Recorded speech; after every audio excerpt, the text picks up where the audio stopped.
add up. What has been your experience?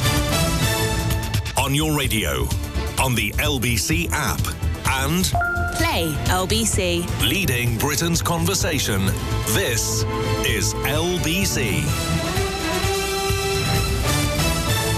From Global's newsroom at 7 o'clock, Lord Peter Mandelson has been arrested on suspicion of misconduct in public office. It follows allegations that he passed sensitive information to Jeffrey Epstein while he was business secretary, which he denies. Police and crime commentator Danny Shaw has told LBC Lord Mandelson will have been anticipating this. He will have been expecting these police interviews. He's been around long enough to know that. Police have been searching his properties. He saw what happened to Andrew Mountbatten-Windsor. He will have known that he will be required to answer questions in custody. But still, for a former cabinet minister to be led off under arrest and to be booked into a police station, swabbed for DNA, fingerprinted, mugshot taken.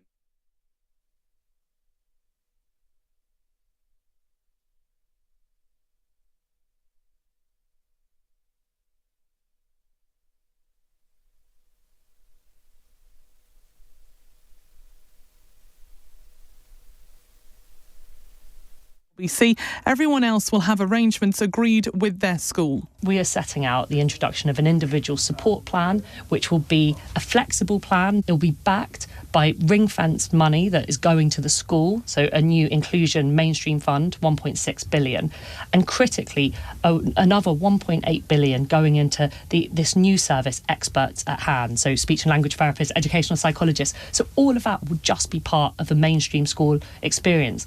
The Education Secretary Bridget Phillipson will be on LBC with Nick Ferrari tomorrow morning. Rob Reiner's son, Nick Reiner, has denied the murder of his parents. The Hollywood movie director was stabbed to death alongside his wife in December last year. Tourette's campaigner John Davidson says he is deeply mortified if anyone considered his involuntary tics to be intentional.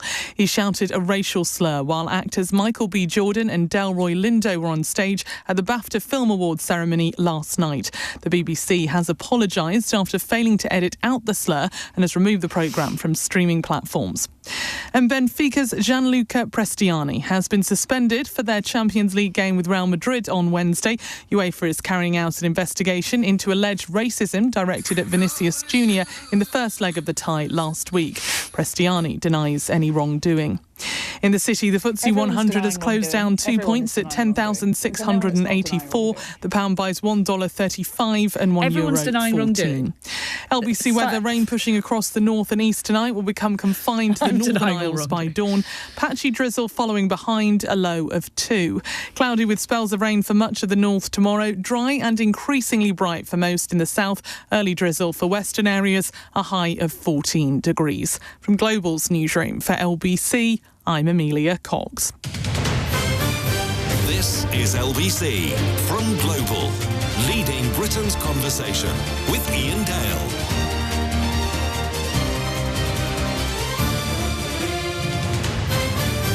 Hello, a very good evening. It's 4 minutes past 7 on LBC. Welcome to the programme. If you'd like to stream the whole programme, we're putting it all on Global Player, the LBC app and the LBC YouTube channel, the whole 3 hours, not just cross-question nowadays.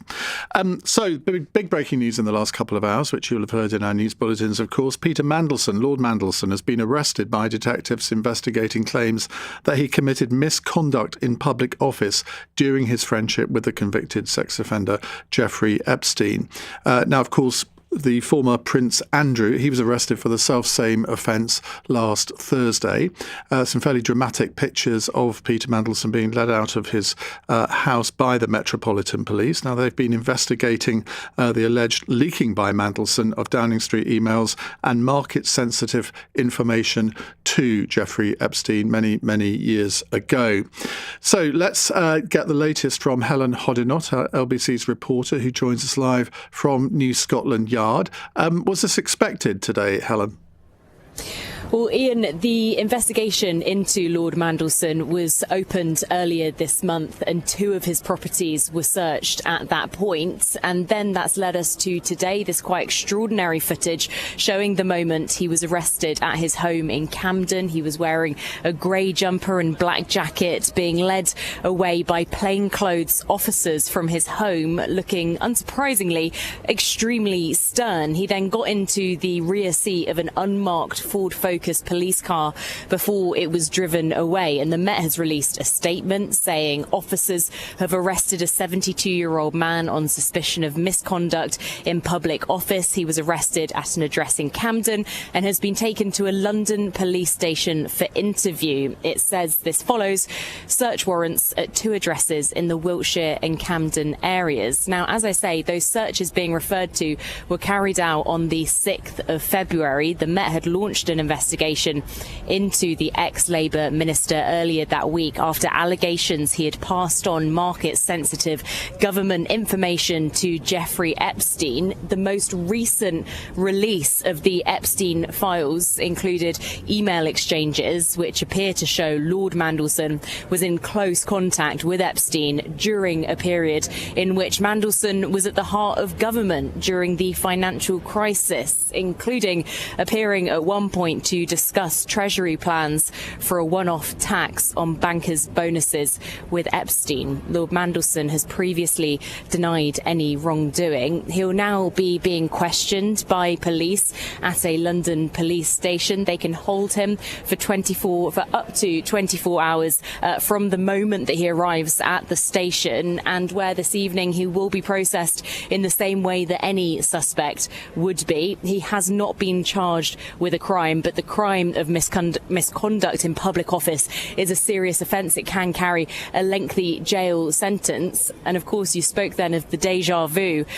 This all might sound familiar, as it does come just 4 days after Andrew Mountbatten-Windsor was arrested on suspicion of the same offence, of which he has also previously denied any wrongdoing. So what happens now, Helen? He'll obviously be questioned by the police. I think Andrew Mountbatten-Windsor was released within a relatively short time. They didn't use up the full 24 hours. But Peter Mandelson is unlikely to be charged immediately. He may not be charged at all, of course.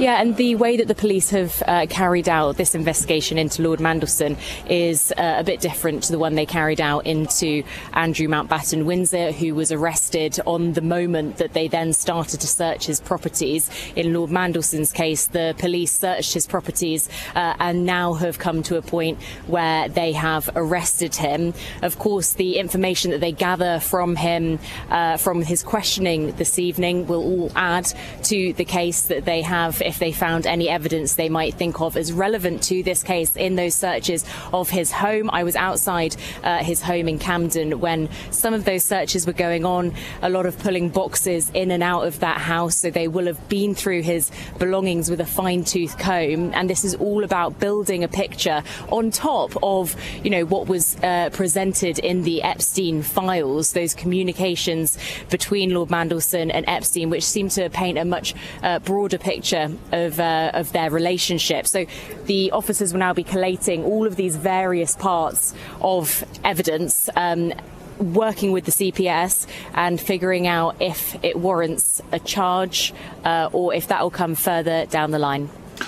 Just watching the pictures of Peter Mandelson being marched out of his home in Camden into this white Ford Focus police car. Of course, TV cameras were there, which they weren't for the arrest of Prince Andrew. Now, some people say, well, the police must have tipped off the media. I think that's unlikely here, isn't it? Because I suspect TV cameras will have been stationed outside Mandelson's home ever since Prince Andrew was arrested. Well, that's right. As soon as those searches started to be carried out, there was a media frenzy outside the homes. So the eyes would have been on those front doors of his home anyway, rather than the arrest of Andrew Mountbatten-Windsor, which took everyone pretty much by surprise, including, of course, Andrew himself. So it was a different process. They'll have their reasons, the police, for carrying things out in a different way. But the end goal with all of this is just to gather these various parts of evidence and then figure out what they're going to do with that information. Yeah, if it does point to any wrongdoing, which of course both parties have previously denied. Helen, thank you. That's Helen Hoddinott talking to us from New Scotland Yard. Well, of course, the last thing that the Prime Minister will have wanted today is for this to overshadow what I think has been a relatively successful announcement on special needs education by the Education Secretary Bridget Phillipson. Well, Natasha Clark is our political editor. She joins me live now. Natasha, what are the political consequences of this? Because, of course, Lord Mandelson hasn't been charged with anything. He's been arrested on suspicion of misconduct in public office. But in a sense, that's bad enough, isn't it? Yeah, good evening, Ian. And you're right, the fallout from this whole sorry saga is still continuing for Sir Keir Starmer. He was the one that appointed him as the US ambassador back in 2024 when he first became Prime Minister. And at the time, it's fair that we weren't talking too much about the links that there were between him and the former late financier Jeffrey Epstein at the time.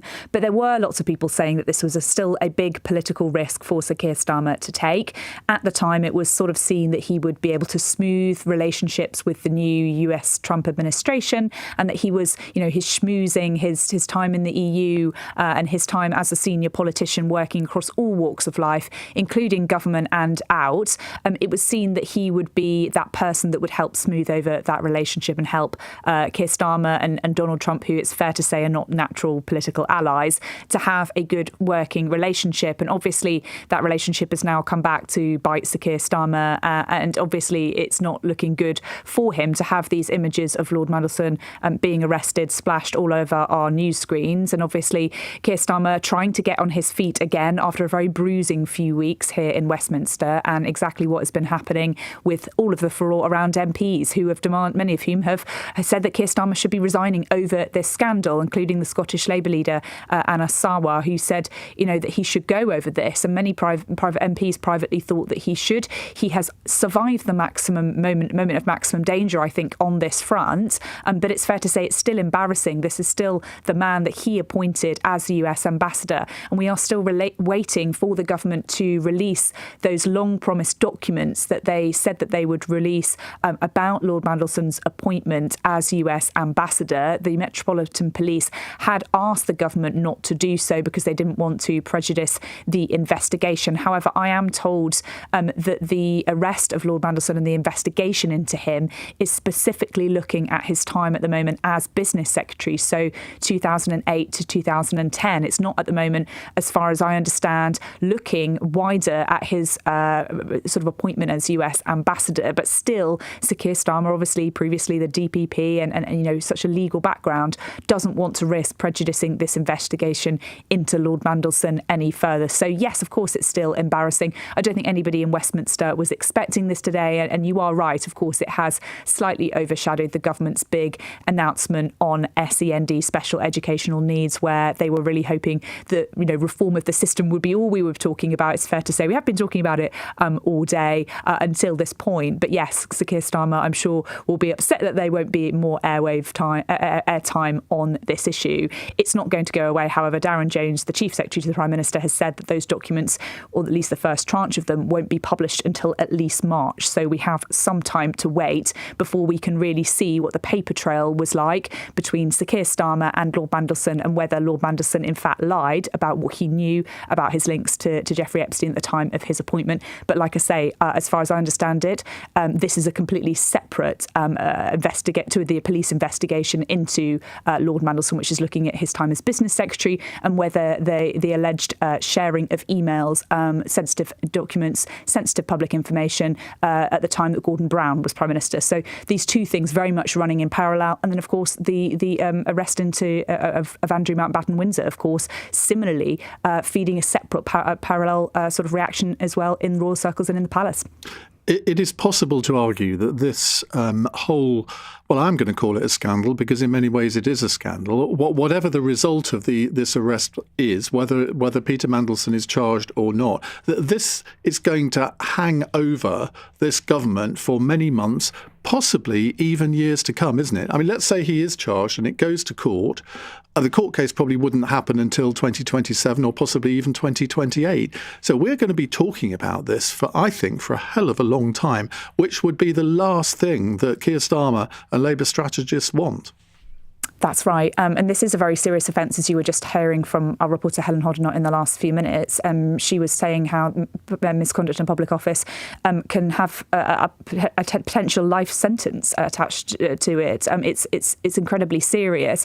And obviously it doesn't happen very much in our politics where we see anybody really charged with misconduct in public office. It's usually an offence that we see police officers charged with, but it's generally not very well used at all for politicians. So it is a bit of uncharted territory, both for Lord Mandelson and, of course, for Andrew Mountbatten-Windsor and the investigation that the police are doing into those two men who, we should say again, deny any criminality and they deny any wrongdoing in these cases. But you are completely right. If indeed either of them are charged in this case, it will, of course, drag out for a lot longer. And I think it just goes back to questions about Sir Keir Starmer's judgment. Although the political moment of maximum danger may have been passed for now, he's obviously facing a load of minefields possibly coming up. We've got obviously that by-election coming up quite soon. We've also got the May elections where Keir Starmer is going to face some difficulties there. And obviously MPs, they may have shut up for now, but there are still many who are really disgruntled behind the scenes. This SEND announcement, which you'll be talking about later in your show, obviously at the moment MPs are supportive of, but I will wait to see about whether they have any thoughts about that in the future, about whether they will actually pass it. They're not meant to do so until 2029, Ian. Natasha, thank you very much indeed. Well, as you may expect, given the programme last Thursday, when because of the arrest of the former Prince Andrew, we didn't take calls on that. We're not going to take calls on this because of the possible risk of contempt of court. I think everyone will understand that in the circumstances. Not us not wanting to talk about it, but legally it's very dicey to do so. So we are going to talk about Reform UK's latest announcement today. Their Home Affairs spokesman, Zia Youssef, spoke to the media earlier and announced a pretty hardline immigration policy. Now, you might think, well, he would, wouldn't he? I'll give you the details of that, and we'll be talking to their immigration spokesperson, Anne Widdicombe, in just a minute, and then taking your calls and whether you think the policies really add up. 0345 6060 973. It's 17 minutes past 7. This is LBC.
Dale, text 84850. This is LBC.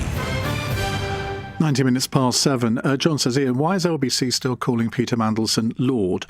Because that is his title.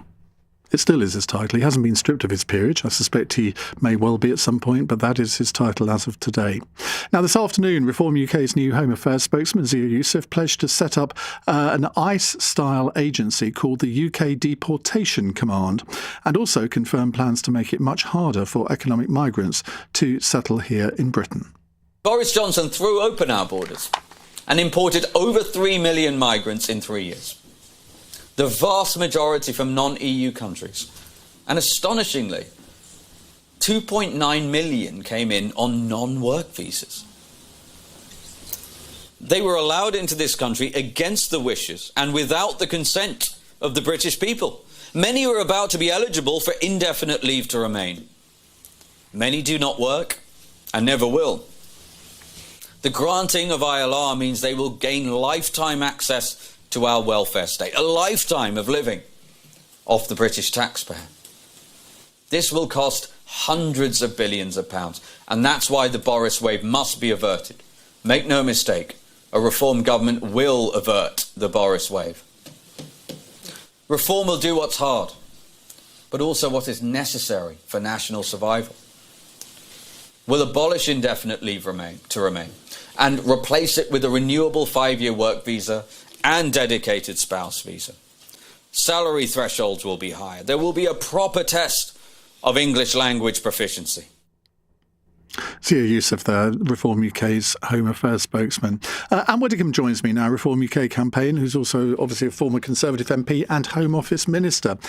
And very good evening. Good evening. Let's start off with ICE, shall we, or the ICE equivalent. Is that really necessary in this country? And given what we've seen in the US, a lot of people will be very nervous about that. Well, of course, Zia addressed that. I mean, he said, quite rightly, that as soon as you mentioned a dedicated deportations agency or deportations command, everybody would think that it would operate in the same way as ICE. But as I have pointed out many times, we have a completely different culture in this country. We don't tote guns. We aren't trigger happy.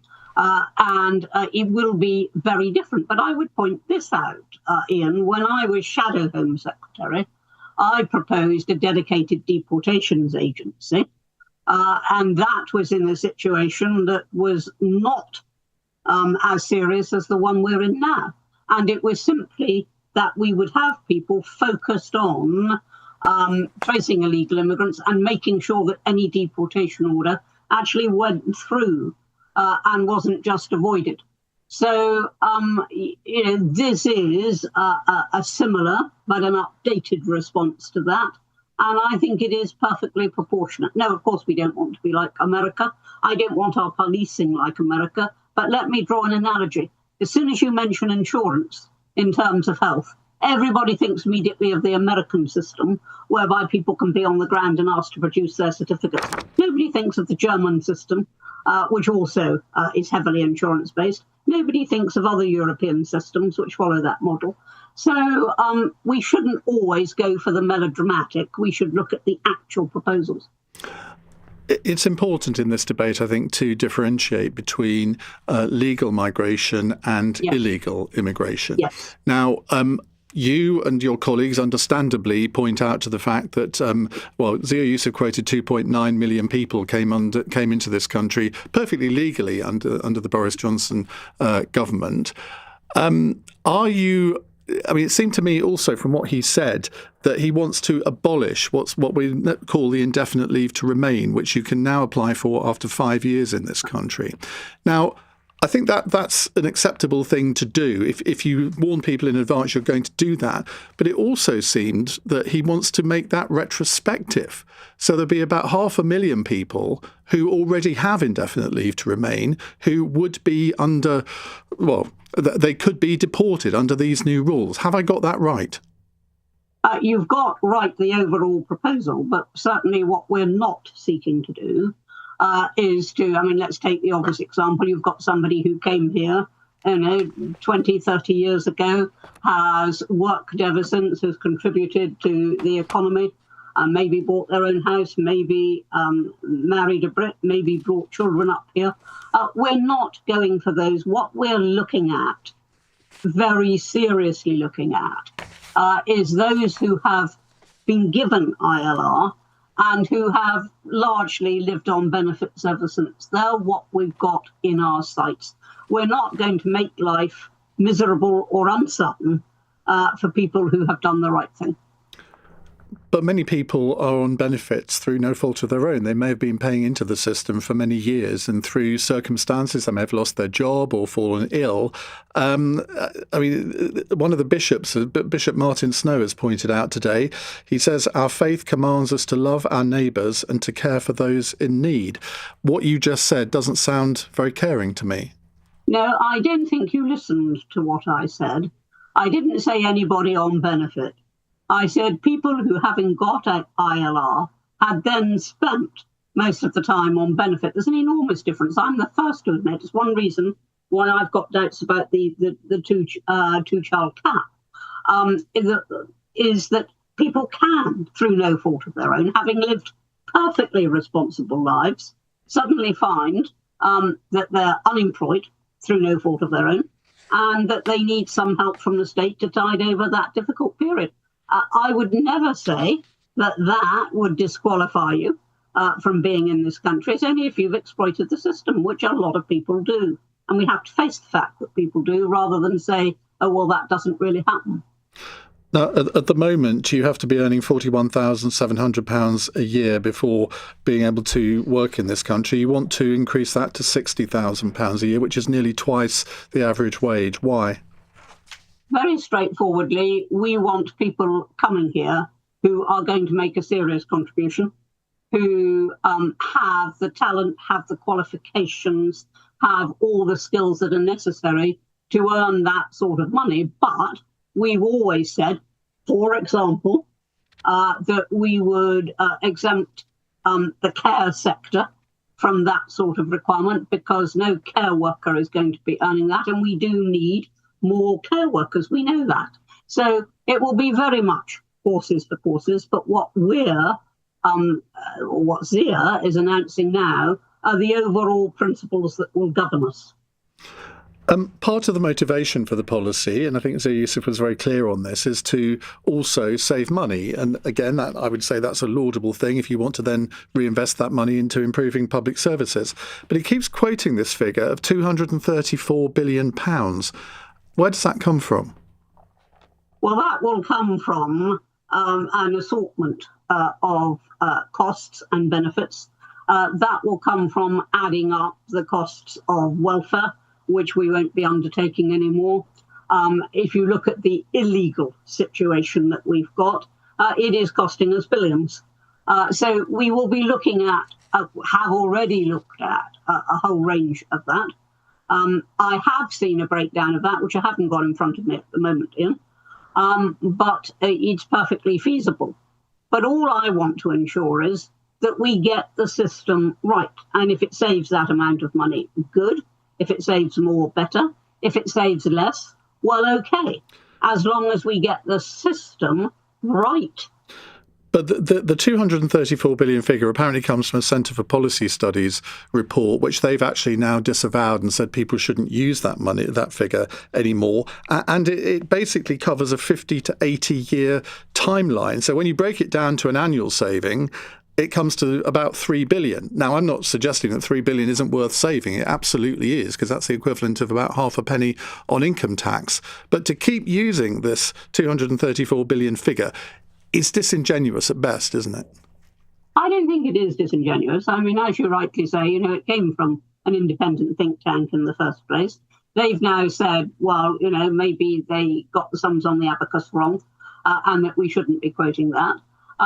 But all we are doing is quoting a figure that has been in the public domain. And as I say, it could be that, it could be more, it could be less. But if we get the system right, then that is what we need to do. And we do need to save money. Our defence is powerless at the moment. We'd be hard put to stand to.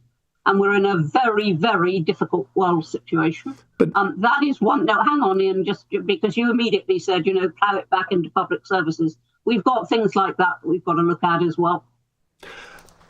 It seems a little bit odd, though, to introduce these kind of hardline proposals at a time when within the next probably year, 18 months, immigration is going to be reduced to around zero. In fact, we might have net emigration within the next 2 years. Isn't this using a sledgehammer to crack a nut?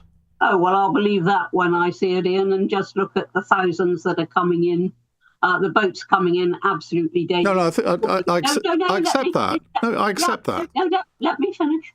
All those people have got to be housed, they've got to be fed, they've got to have medical care, and they've got to have legal services, they've got to have all those things. It is a very costly business, and we need to get the whole immigration system straight, both the illegal and the legal. So I am not going to agree that we don't have pressures coming from the legal system, because we do. And particularly, of course, we need to look at, as I've already said, people who exploit the system. Anne, thank you very much indeed for joining us. That's Anne Widdicombe there, Reform UK campaigner, former Conservative MP and Home Office Minister.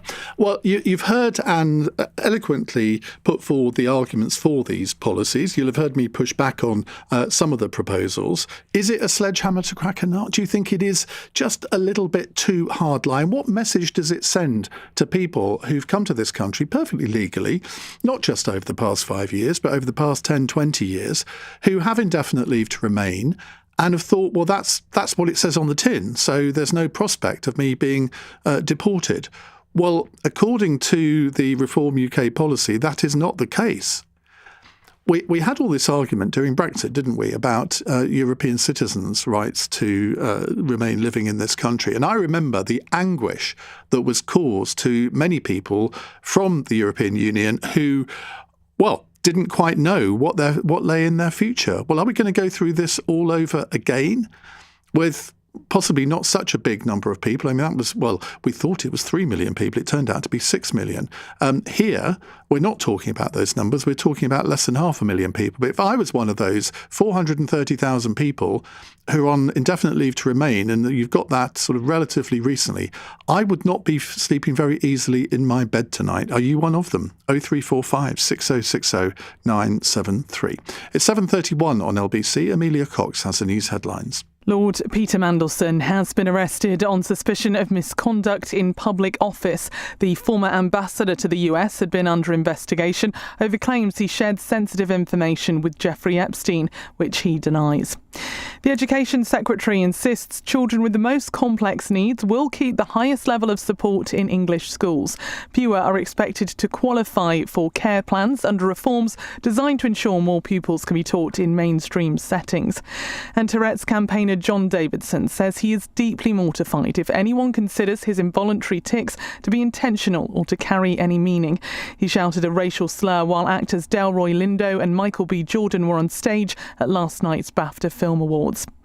LBC weather: rain pushing across the north and east tonight will become confined to the Northern Isles by dawn. Patchy drizzle following behind, a low of 2 degrees. LBC.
Iain Dale. Call 0345 6060 973. Text 84850. Alexa, send a comment to LBC.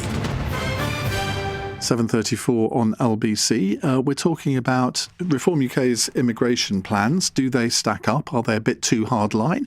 Or do you think, no, this is exactly what the country needs? We've had a very lax immigration policy, whether it's regarding illegal migration or sort of people who come on work visas. Because it is true that certainly over the last 5 years, the number of people that have been granted work visas has been incredibly high. I think 2023, we had net immigration of 1 million people. Now, unless you believe in open borders, I don't think anybody thinks that that is sustainable in the long run. I mean, that is building a city the size of Leeds, I think, every year. Well, we haven't got the infrastructure to cope with that. So I think we need to be generous. We need to be tolerant on asylum seekers. But again, we can't continue with 40 or 50,000 people crossing the channel and very few of them being deported. Labour came in with big promises about how they were going to smash the gangs, they would stop the boats, and they would deport people already in the system. Well, none of that has really happened, has it? I mean, they crow about that they're deporting more than the Conservatives did. Well, that is not a big basis to crow on, I wouldn't say. And this whole thing about ICE, well, of course, if you dub it ICE, very few people are going to say, well, that's what we should have. The Home Office has always had a deportations department. You might say, well, it hasn't been very successful. You'd probably be right. But you don't need to go through this performative ritual of creating something which you say isn't ICE, but then you kind of hint that it really is. Do these plans stack up? Do they make you more or less likely to vote for Reform UK? Chris is a first-time caller in Hemel Hempstead. Hi, Chris. Hi, Ian. I was just listening to the conversation earlier, and hardline feels a little bit confusing. I don't understand where we're heading in the sense. What do we want from immigration? Do we want any? Do we not want any? I'm an immigrant myself, 23 years in the country. I consider myself a contributor to this. But if you would have looked at me as a 19-year-old kid, you're nothing of me. Barely any education. I've educated myself here. And 23 years later, I've made something of myself. Because I was given the opportunity, the indefinite leave to remain. I was given the opportunity to go to school and take my qualifications further. I don't understand why people think that if you are given indefinite leave to remain, you are then going to get benefits for the rest of your life. Are we only giving them to, I don't know, people that are disabled or anything like that? The indefinite leave to remain means you can go to work. Yes, it does. But there will be people on indefinite leave to remain who, for whatever reason, fall on hard times and therefore do need to access the benefit system. So, okay, 23 years later, I'm still on indefinite leave to remain. I didn't apply for the nationality simply because I didn't think I needed. It looks like I do now if they come in. If anything happens to me, I don't know, or my family, are you saying that I shouldn't get anything? No, I'm not saying that at all. I'm absolutely not saying that. But it does interest me that you haven't applied for British citizenship. I mean, you're on indefinite leave to remain, but clearly, I mean, from what you say, I doubt whether you intend going anywhere else in the immediate future. So why have you been reluctant to apply for citizenship? Well, I'll be honest. I feel a little bit offended by the fact that I'm having to pay some £4,500 to get it after contributing for 23 years. And that applies for myself and my wife. So, but that's a personal, if you like, a personal issue that I'm having with applying for it. The fact that it costs me so much. But yes, I have a life here. I've got properties here. I have a child in school. I have a business. I'm here and I'm not going anywhere. But what I'm taking the issue is with we're giving people ILR therefore we're giving them benefits for life. That means that you're giving people the right to work, therefore you should insist on these people to work. Do you not think that that's how we need to look at it? You got the ILR. Absolutely, but you can only get ILR if you've come to this country with a job. There are minimum income requirements. Now, I think what could be tightened up is the fact that I think over the years a lot of people have brought sort of countless family members with them. Ian, I'm sorry, but if you want a doctor or someone what's her name? Sorry, Anne was earlier on saying that we only want the best. We're at £41,000 the minimum and going up to however much was it, 60 or 70? Yeah. Now, I'm sorry, but you are asking a foreigner to come here and live here without his or her family. Do you understand how having your cake and eating it, that sounds? You are asking an individual that spent years educating himself to then come to Britain to work here without his family. All he's getting is a visa to come and work here. Do you not feel that it's a little bit unfair to ask a professional to live without his family? And then at the end of those 5 years, usually he would have got an indefinite leave to remain. Even that is now taken away. Well, is it fair to ask the British taxpayer to subsidise that for the public services that person's family will no doubt avail themselves of? Well, why does it always have to be assumed that will be a burden on the taxpayer? If a person comes over and he works, he's considered good enough.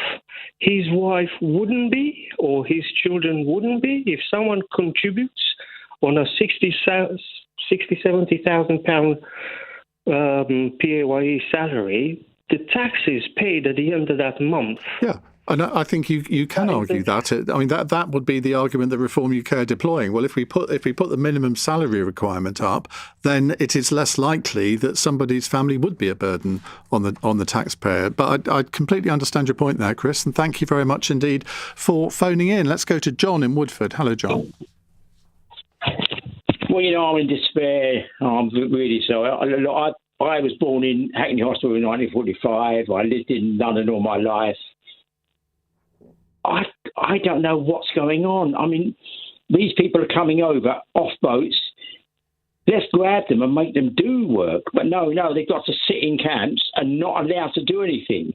And I don't understand why we're wasting this labour, these strong men that we could direct to do jobs that we need doing. I mean, God, there's so much that needs doing. There are elderly people that need looking after. And we could direct them to go and do the jobs we want. And we've got an army even to keep control so they don't get up hand and run away. I mean, well, I hear the logic. I hear the logic of what you say. The argument against that is that in many cases, people who've come here illegally would be taking jobs from British people. I mean, they're going to resent that, aren't they? Jobs. Hang on, if you remember, the bus drivers came here from, where was they came here legally. No, they came here to drive our buses. Yeah, they came here legally, not illegally. No, that was us that decided they would come legally. Exactly. The ones that turned up. Well, you're arguing against yourself. What do you want? What do you want out of life? What do you want? We want people to build our country, and these healthy people haven't come here to sell drugs. They haven't come here to start wars. They come here because they didn't want to stay where they were. And by the way, that's a lot to do with what we did when we went to Iraq and God knows other. They want to work. They want to bring their families up in a safe place. And in a safe place. John, as somebody says on the text here, we have 1.3 million young people who are not working. Are you seriously suggesting that we should allow people who come to this country illegally to take the jobs that could be filled by 1.3 million British young people? Because the young people won't do the jobs we're talking about. I mean, they don't want to work on the roads. They don't want to work in the fields. They don't want to do jobs. At the moment, the pickers out in the country, my daughter lives over towards the West Country. They're going to need a lot of people to pick the fruit and do this. They don't want to do that. They want to do something more exciting. They want to. Well, that's because we have a mad benefit system that pays them not to work. Exactly. Thank you very much. Are you on my side here? No, I'm not. I'm not on your side, because I don't believe that people who come to this country illegally should be given the benefit of working in this country until their status has been regularised. No, they should be given the benefit of working and then find out if their status is legalised, because they're just sitting there doing nothing. They're doing nothing. Come on, they're doing nothing. They're sitting about. They're roaming about, and they just don't know what to do with themselves. And they're strong people. They want to work, and we don't give them that chance. And it's all down to, they're foreigners, and God knows what, they don't speak English. Because they don't speak English, we can help to teach them that. And they will want to learn.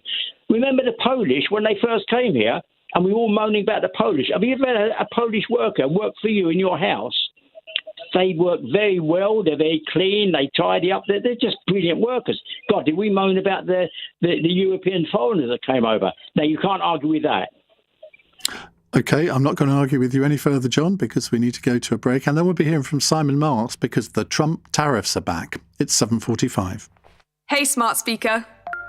Play LBC. Good morning, I'm Nick Ferrari. It's time to get to your calls. Hi there, thanks for taking my call. Thanks for taking my call. Thanks for taking my call. I've been working since 14, I've been saving, and I have absolutely no chance of buying my first time home. Hear every side of the story. In April last year, I was diagnosed with ovarian cancer. Everyone from nurses to cleaners and everything were just lovely. So I've got 5 years of tuition fees, and it's now £108,000. If it continues at this interest rate, it would eventually reach 200k. Listen on your radio and on the LBC app. Having social media does worry me. I'm scared for my child all of the time. LBC. It genuinely means the world to be heard. Leading Britain's conversation.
Dale on LBC.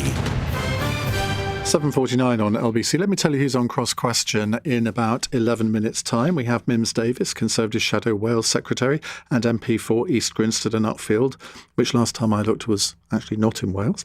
Polly Billington is Labour MP for East Thanet, Sebastian Payne, leader writer and columnist for The Times, and the Reverend Steve Chalk, founder of Oasis Community Learning, a trust which represents 52 academy schools across England. So they'll be here to answer your questions from 8 o'clock here on LBC. Now, Donald Trump has gone all tariffy again. It's an outbreak of a disease, really, isn't it, that manifests itself sort of every few months. The solution to everything seems to be to add more tariffs. Now, Downing Street, interestingly, for the first time has said that no reciprocal action is off the table if the US does not honour its tariff deal with the UK, but added that no one wants a trade war. So firmly on the fence there, as usual. So Simon Marks joins us, our Washington correspondent, who you can hear from 1 o'clock in the morning on LBC's doing the overnight show, which I guess is the equivalent of this show for you, Simon, given the time difference. What's Trump done and what does he hope to achieve by this new tariff announcement?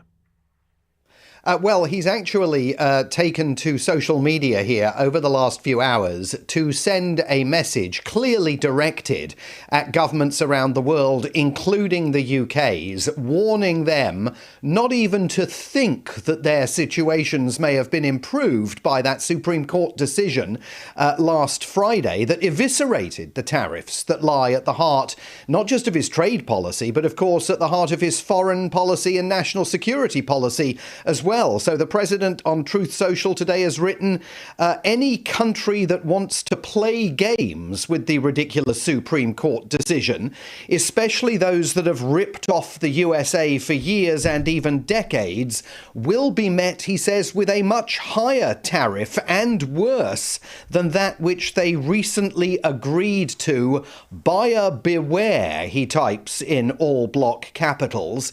Now, this, of course, is the president reacting partly to what he's been hearing from London over the last few hours, partly as well to what he's been hearing from Brussels over the last few hours, where the European Parliament has delayed action on the ratification that they were supposed to be voting on in the next few days of the trade agreement that was struck between EU negotiators and President Trump at Turnberry, with the European Union saying that they are very worried about the threats that President Trump has now made of this across-the-board 15% tariff, and they want clarity from Washington, as so many countries do around the world, about where precisely all of this is going. The one place we know it's not going is the place where the US Constitution says it really should be going, and that's Capitol Hill, where, of course, the president will be making his State of the Union address in just over 24 hours' time.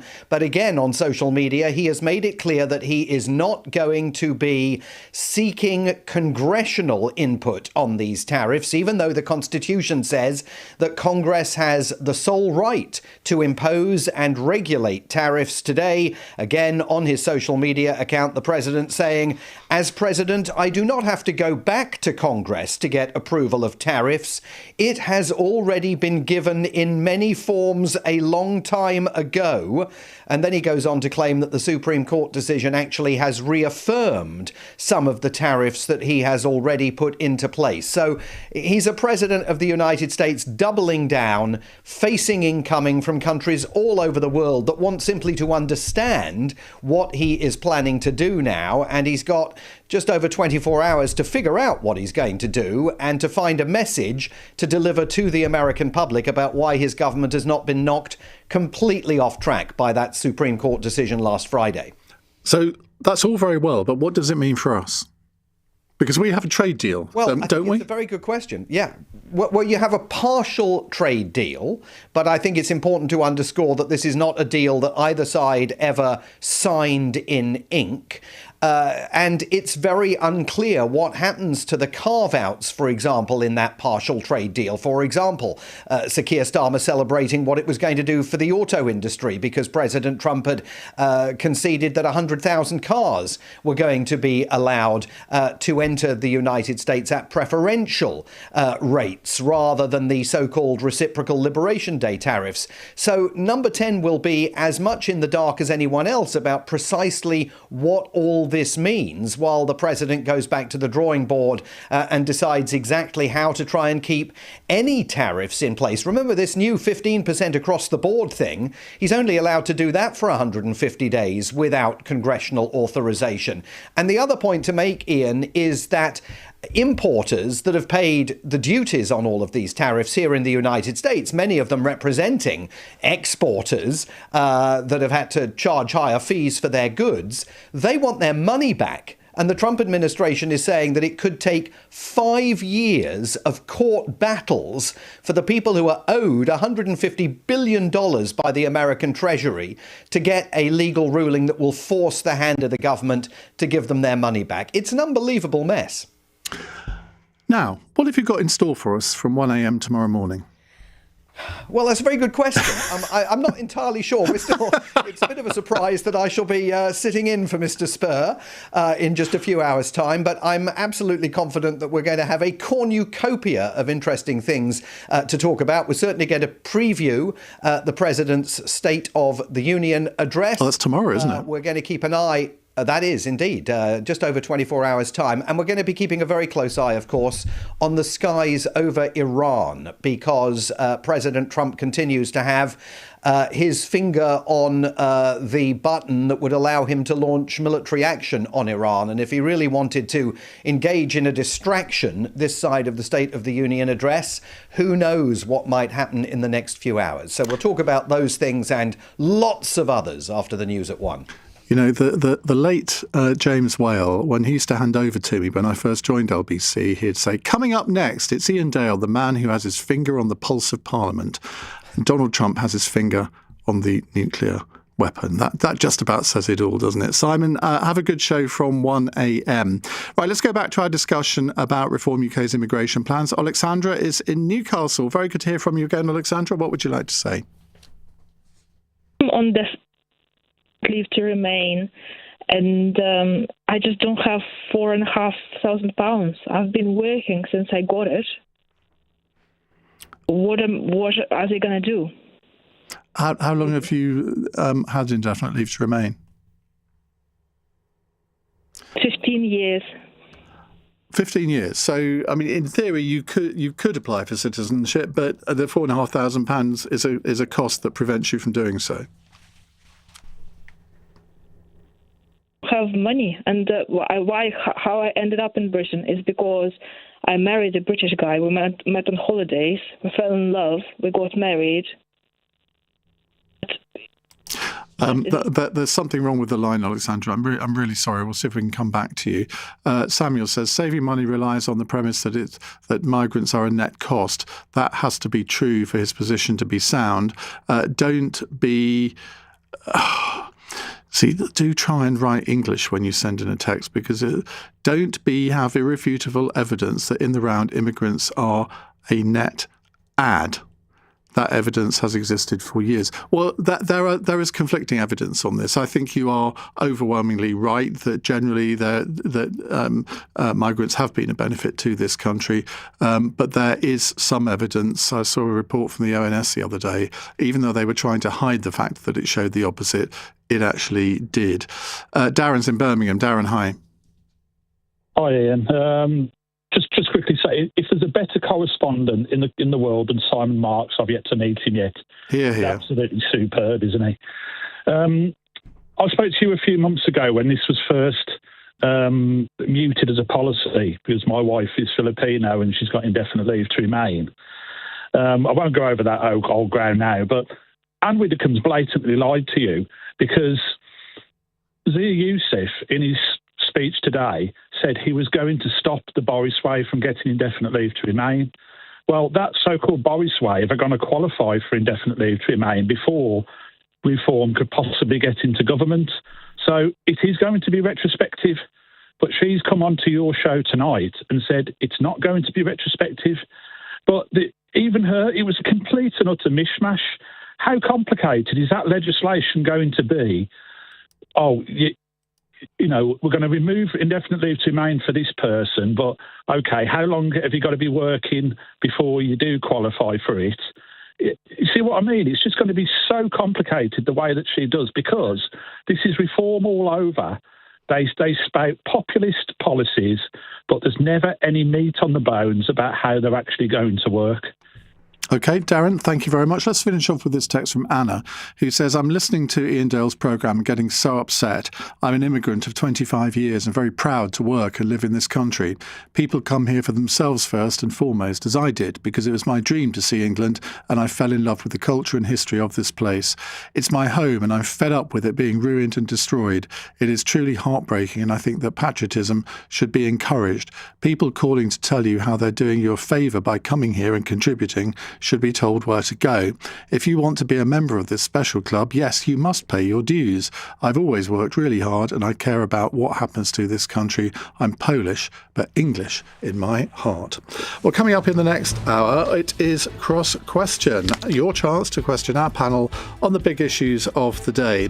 Mims Davies will be joining us, Conservative Shadow Wales Secretary, MP for East Grinstead and Uckfield. Polly Billington is Labour MP for East Thanet. Sebastian Payne, leader writer and columnist for The Times, and the Reverend Stephen Chalk, founder of Oasis Community Learning. The number to call, 0345 6060 973. You can text on 84850, and of course you can watch us on Global Player, the LBC app and the LBC YouTube channel.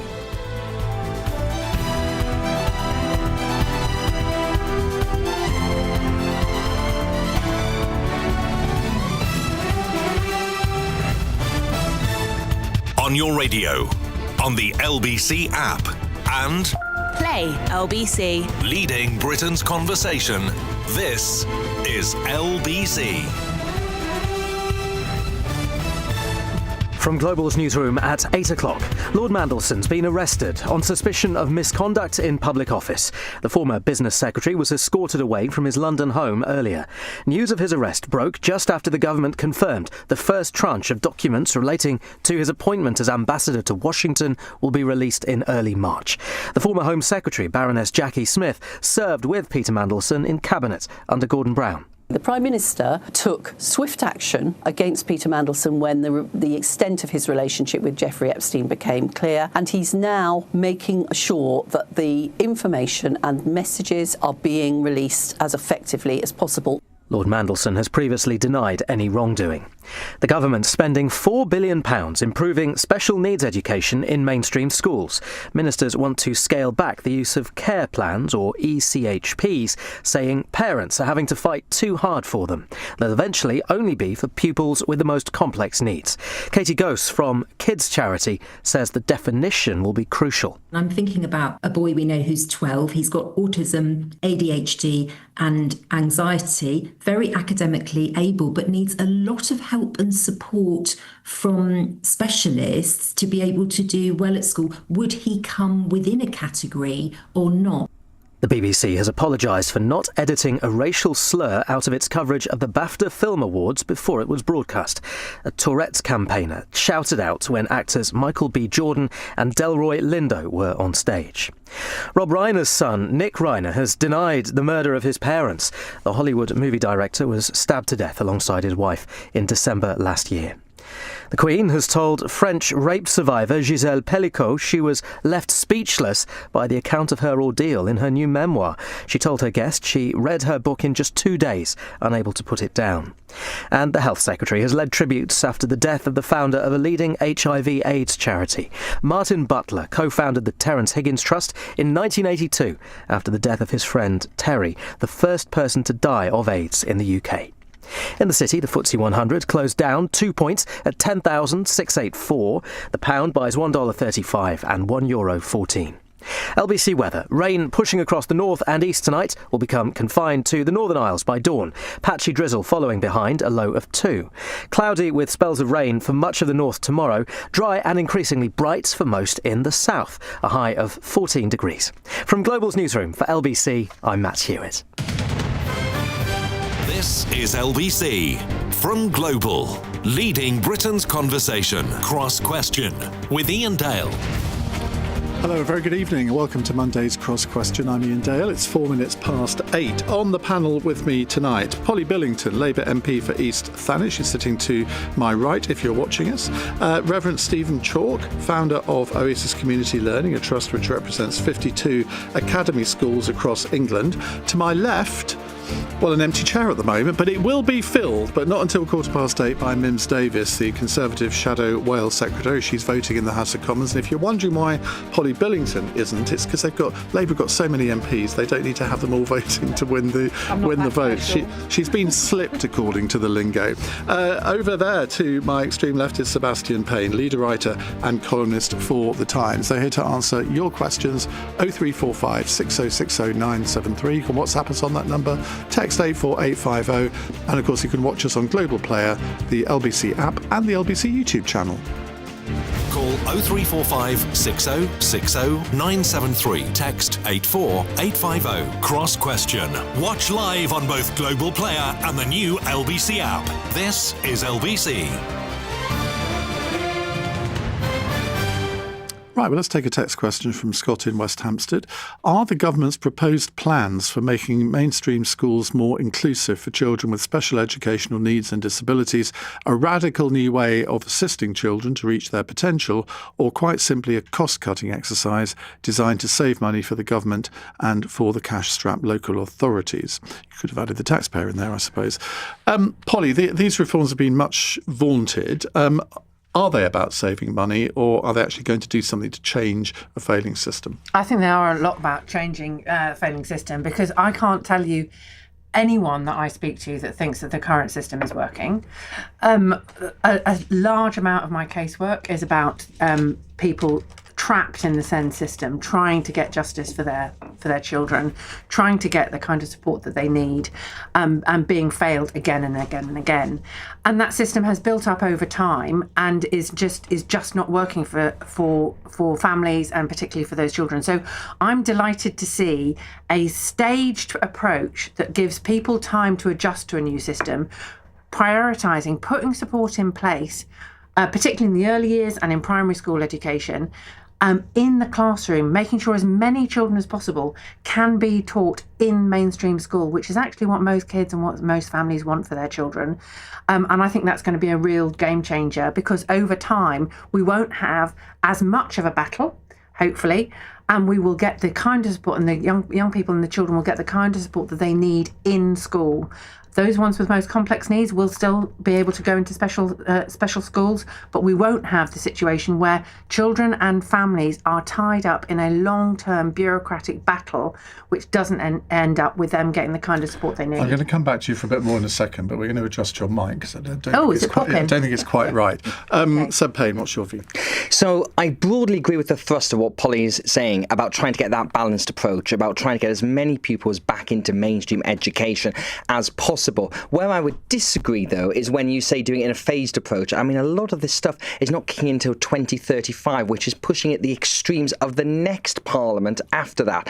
And I think any policy that has 2030 something in is probably just not going to happen. And I think there's so much pressure on local authorities at the moment to deliver SEND provision, particularly when it comes to things like transport and funding some of those special needs. It feels as if this is a slight missed opportunity, and I do wonder whether this has been done, because a lot of your colleagues have been quite concerned about the impact, so they're doing this in a slow way to not have some kind of backlash. Well, I think what's interesting is when you talk to people, Schools would like it to happen probably faster, and the parents want it to happen slower. So making sure that we've got that phased approach particularly means that we build the system which will support children better in mainstream education before we start saying to anybody that things might need to change for those children themselves. So no one is going to have to change anything until they get to a new stage. So even if they're in start school in 2029, they're not going to have to deal with this until much later if they get an EHCP. But I think that's reasonable. As someone says on a text here, why is it only coming in when Reform will be in government? Well, you know what? Obviously, I will spend every single day of my living, breathing life to stop that from happening. Mostly, actually, because I know that it really matters to the families in my community who want to make sure that they are confident their kids can go to school locally with their friends, get the support they need in the classroom. And I tell you what, we've got Reform running Kent County Council, who are responsible for special educational needs. County councils are, and one of the first things they suggested was they would just get rid of all the send transport, which freaks out families who spend all of their time getting their kid into a school maybe on the other side of the county. That's not ideal, but simply to say you're going to cut the transport shows how little they understand about how special educational needs provision works and how important it is that we have that phased approach that I suggested, sir. Just before I come to Steve, if you have a class of 30 children and, say, 2 of them have some form of special educational needs, in a sense, it doesn't matter what it is, but say one of them is a bit disruptive or can be, the parents of the other 28 are naturally going to think, well, is this actually really good? I can see why you want to integrate special needs pupils into mainstream classes, but if that's going to damage my child's education, I'm not going to be in favour of that. Well, I know that Steve is a much better expert on all of this than I am in terms of actually how you deal with that, but I do know that when we had teaching assistants in classes and you had supportive wraparound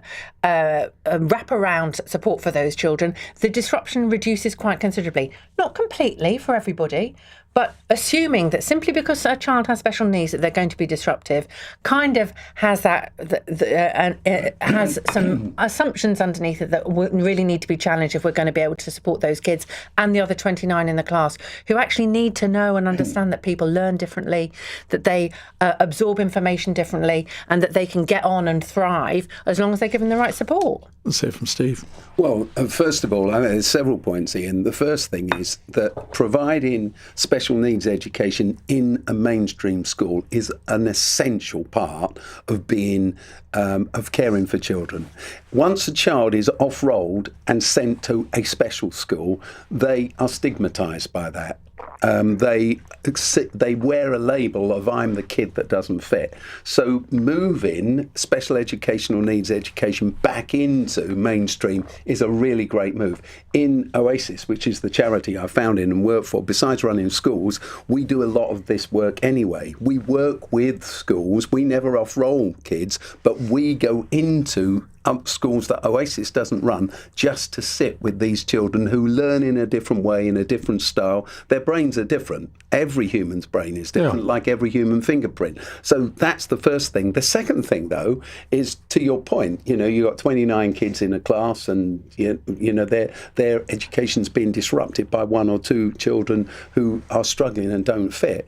The whole point of this is to give those 2 children the tailored education they need. It's not to leave them in the class where they can't cope, either because they're ahead of where the class is or their learning style means they can't keep up with where the class is, but you can give them that individualised, bespoke, tailored education. Well, if you've got the resources, but if you have teaching assistants in every class, that's a hell of a lot more. £7 billion more into secondary education for special educational needs as a result of this announcement today. That's a significant investment, and I don't think we should underestimate how important that is to be able to change the prospects of children in schools. And the thing I'd say about it, Ian, are 2 things again. First of all, who was it who famously said every story has a beginning, a muddle and an end?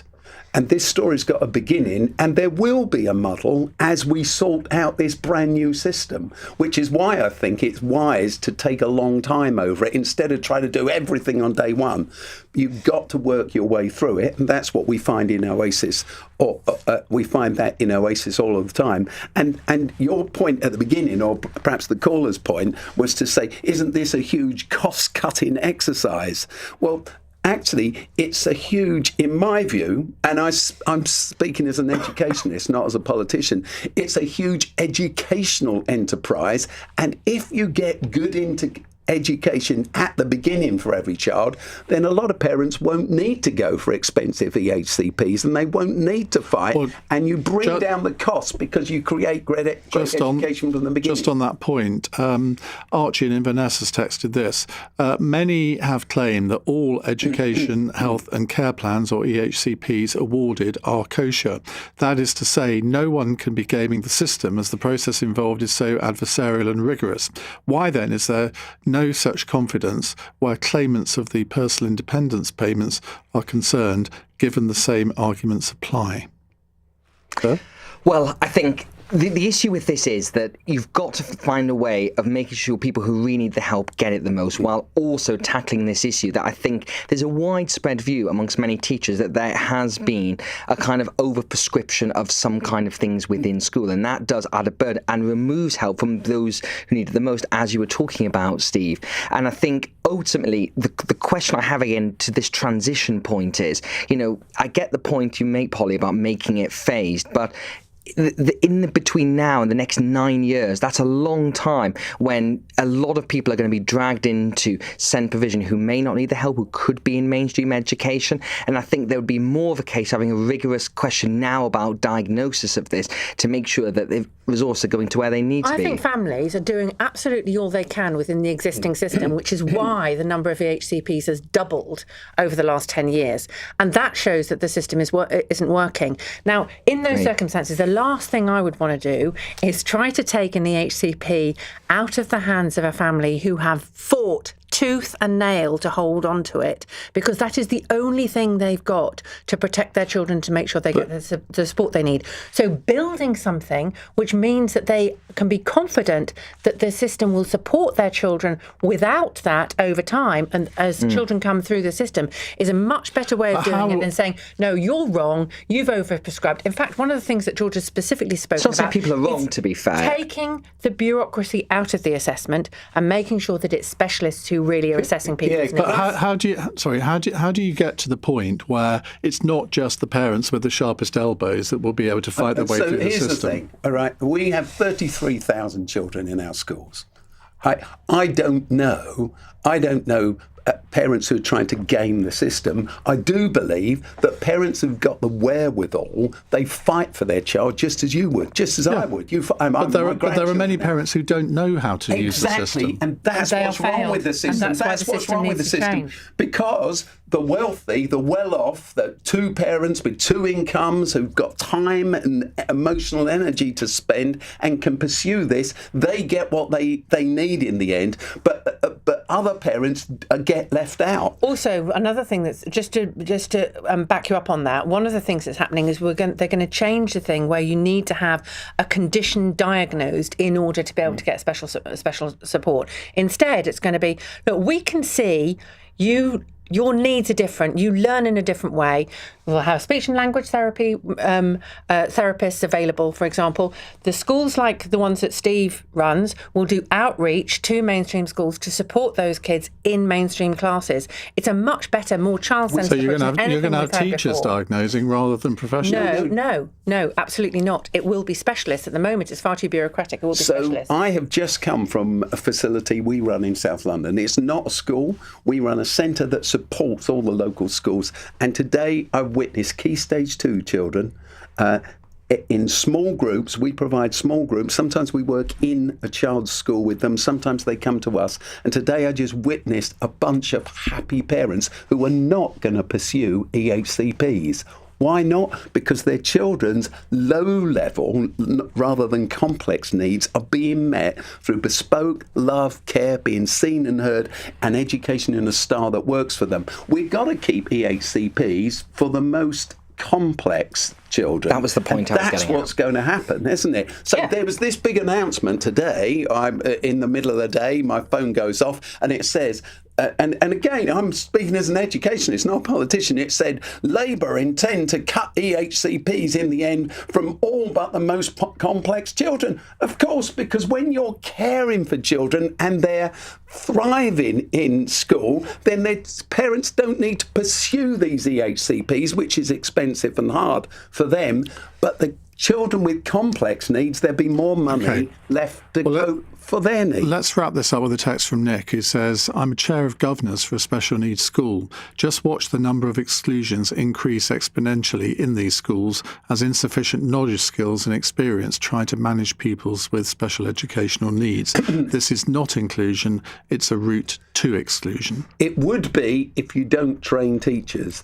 And that's part of the commitment. Of course, you need therapeutically trained staff. And that's what we had in the past, isn't it? We had not just teaching assistants, but there were special needs, specially trained teachers.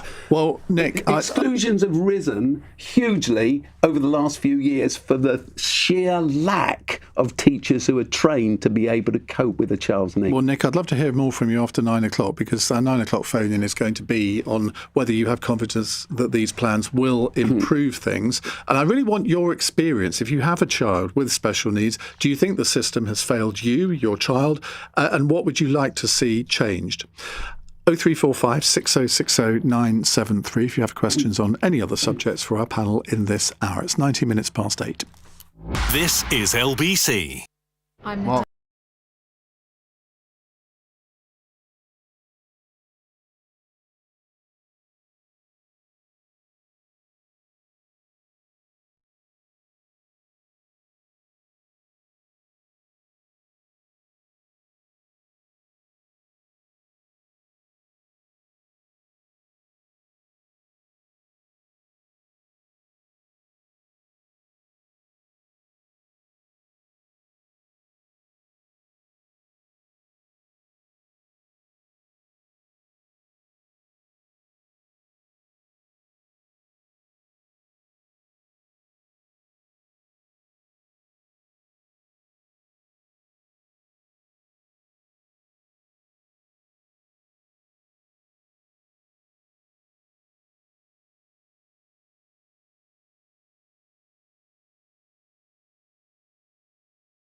Leading Britain's conversation. Cross Question with Iain Dale. Alexa, send a comment to LBC.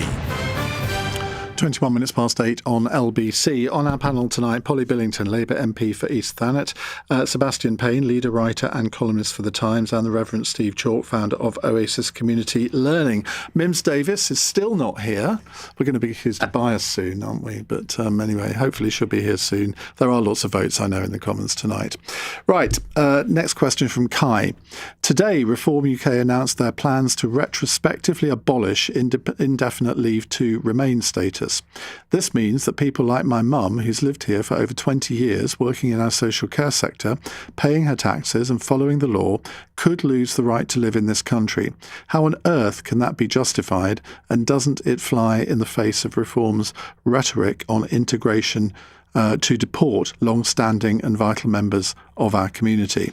Now, Anne Widdecombe, Reform's previous immigration spokesman, did say to me in the previous hour this would not apply to people who have had ILR status for many years and have been working throughout that time. Well, I hope she's right, but that's not quite what I understand that policy to be. Steve Chalk. I read earlier that Reform say that their new policy is capable of deporting 288,000 people every year. Year on year on year on year on year.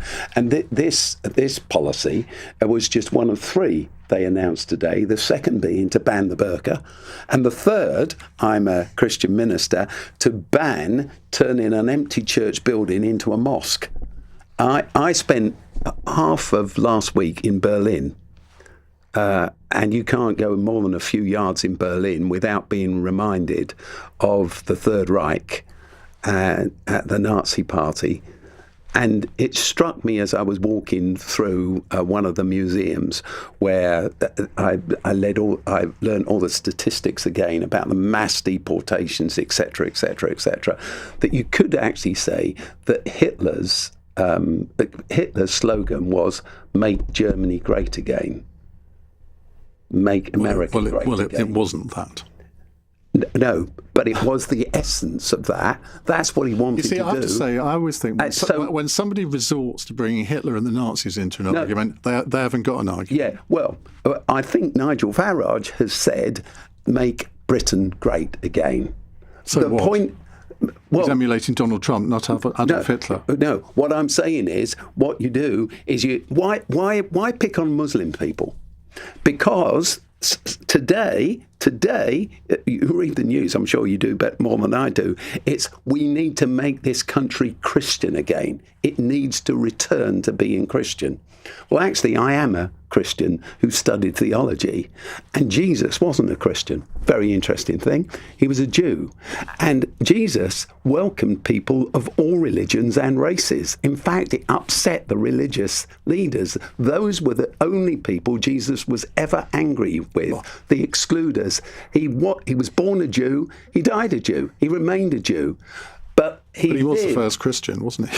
I mean, no, he wasn't. By definition, he was. No, he wasn't. No. You see, when you say that, everybody who's done theology would be laughing because they very probably. No. He was a Jew. The term Christian was applied to his followers, the followers of Jesus, after his death, and it was a nickname.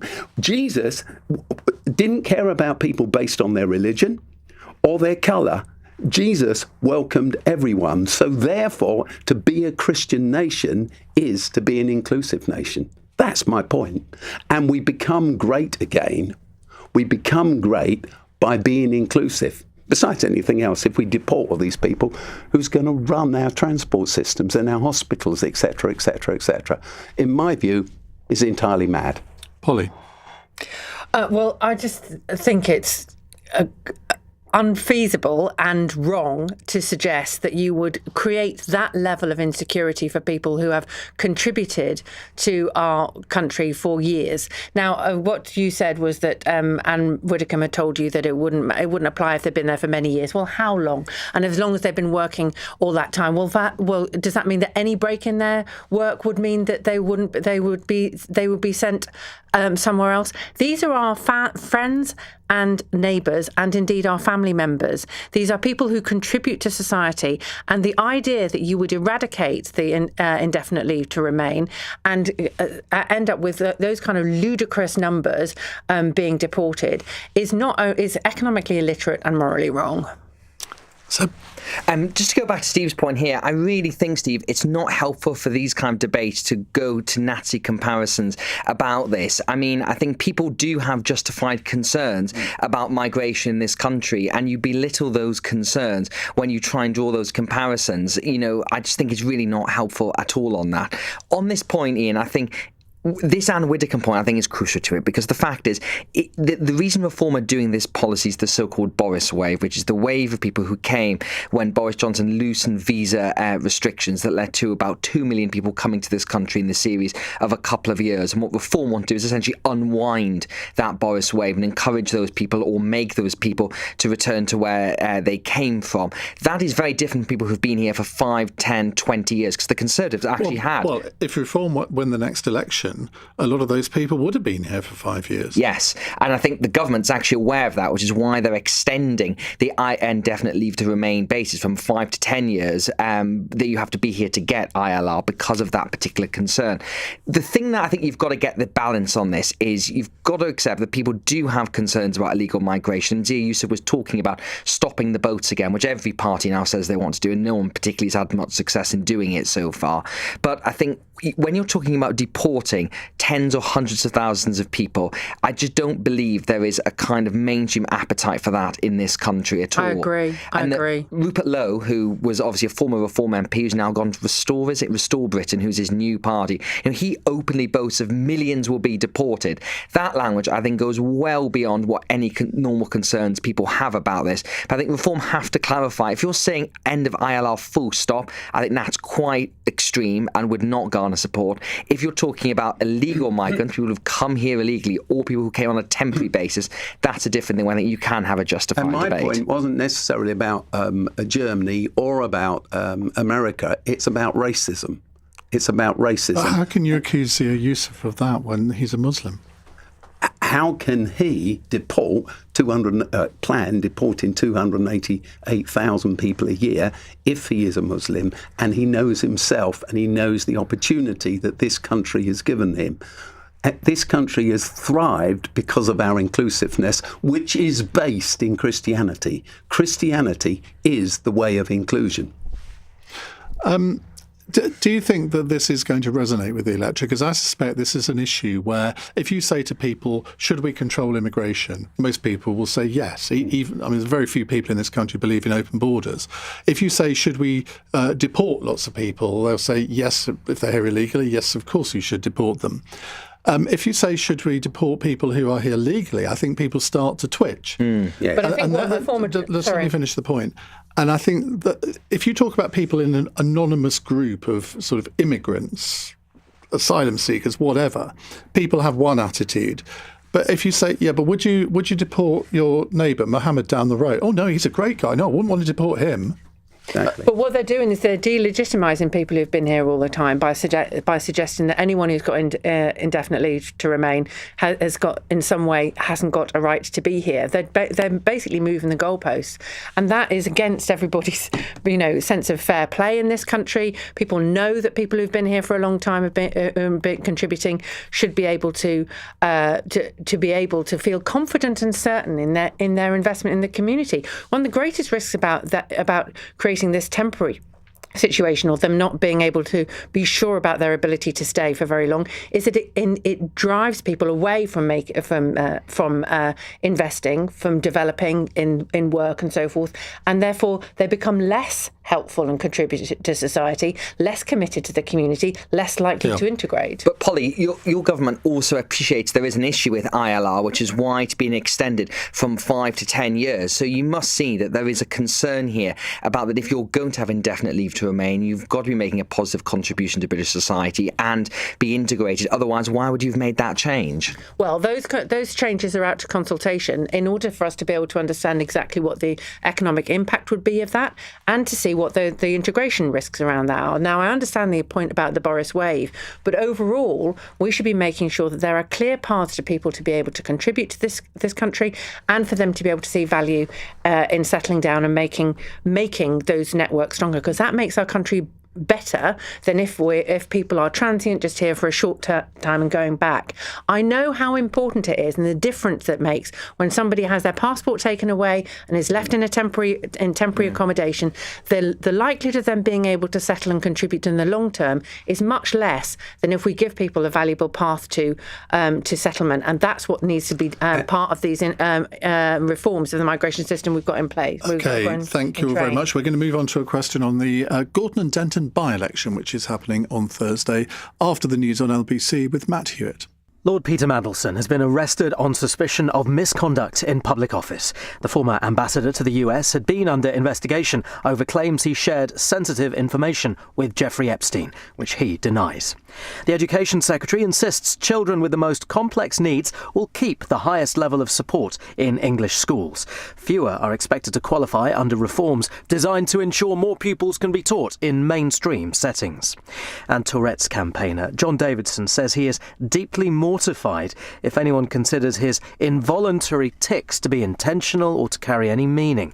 He shouted a racial slur while actors Delroy Lindo and Michael B. Jordan were on stage at last night's BAFTA Film Awards. LBC weather. Rain pushing across the north and east tonight will become confined to the Northern Isles by dawn. Patchy drizzle following behind a low of 2 degrees. Weekdays from 7 a.m. This is taxation without representation. Straight to the point. Do you get giddy with all these U-turns? Nick Ferrari at breakfast on LBC. It's lucky he gets up in the morning, really, isn't it? Listen on our free Global Player app or the LBC app. Download it now from your app store. LBC.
Cross Question with Iain Dale on LBC. Call 0345 6060 973.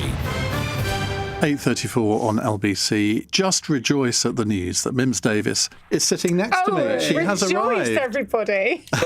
We are rejoicing. Mims is Conservative Shadow Wales Secretary and MP for East Grinstead and Uckfield. Polly Billington is to my right, Labour MP for East Thanet. And Sebastian Payne, leader, writer and columnist for The Times, and the Reverend Steve Chalk, founder of Oasis Community Learning. Martin in Doncaster has a very timely question, don't you, Martin? Yeah. Hello, Ian and panel. Yeah, my question is if Labour lose the Gorton and Denton by-election on Thursday, will Keir Starmer have no other option but to step down? Well, bookmakers have Labour a distant third for the by-election on Thursday, with the Green Party now the odds-on favourites ahead of Reform UK. Now, you have your finger on the pulse of these issues. Seb, have you been up there? I haven't been up there, but I'm hoping I might try and get up on Thursday. So don't worry, I will try and get some sense on the ground. By the way, can you not mention any candidates' names? Because I then have to read out the whole 15. Can we say the parties' names? And you can say the parties' names, but you get banned from future programmes if you do mention a candidate. So, thank you for that reminder. We don't have to mention... Mind you, I did say that the other night, and they still went on and did it. Did they? That's a whip put back in his pocket to tell you off. Exactly. I think the most interesting thing is the fact that Keir Starmer popped up in Gorton and Denton today, because normally Prime Ministers stay away from by-elections, because if they lose them, then they look rather silly having gone and campaigned there. And if they win them, say, oh, it was no thanks to you and your unpopularity in Westminster. But the fact that Keir Starmer went there reflects a conversation I had with a friend of mine who is a councillor up in the Northwest, and he said, I think Labour are going to pip this, and that's why Keir Starmer's gone there. So despite the bookmakers, who are normally more on the money on this, I could see where Labour gets this, Reform comes second, and then the Green parties come third. I think the Green Party have been very good at getting a lot of noise. Zach Polanski has again been very big on social media, but I'm not sure how much that translates into good campaigning from what I've heard from the ground up there. If Reform don't get this, there's going to be some big questions, I think, for Mr Farage over his choice of candidate, who we're not going to say the name, but the candidate they've chosen there, and some of his past comments. But to your caller's question, if this wasn't to go Labour's way, I don't think Keir Starmer is going to resign, but it will add to the kind of the list sheet of all the problems facing the Prime Minister, and it would really put things to a head in May. But if Labour do win this, it's a tiny bit of breathing room, which I think Number 10 will be quite happy about. Well, there's a new poll out today. I mean, by-elections are very difficult to do polls in, apparently. I don't know why, but it shows... Small numbers of people, lots of uncertainty. Greens on 35%, Reform on 29%, and Labour 25 or 26, I think. Mims, your party's on 5%. Just thought you'd like to know. Well, I don't think it was in our top 10 winnables to start with. And It's a lack of ambition you have. Yeah, well, if the so-called bunny huggers are doing so well in Gorton Denton, very good news. I mean, I do understand the Green Party's name right now because it doesn't at all reflect their policies and what they're doing. They seem to be a kind of soft route for some people, and it doesn't seem to reflect with what their manifesto is. So I do hope if people are voting for them, they do have some idea what's in their manifesto and in their thinking when it comes to, heroin and all sorts of weird and wonderful things. And they are courting, frankly, any vote that will go. Look, I don't think you should be totally surprised, Martin, that the Prime Minister is going to try and be helpful, because I'm not sure he's particularly helpful in Westminster right now. So it might be a safe space. I was just in the voting lobby. The Chancellor was there this evening. But in essence, it is a Labour stronghold. And to your point, Iain, how much do people tell pollsters the actual truth? How do we know?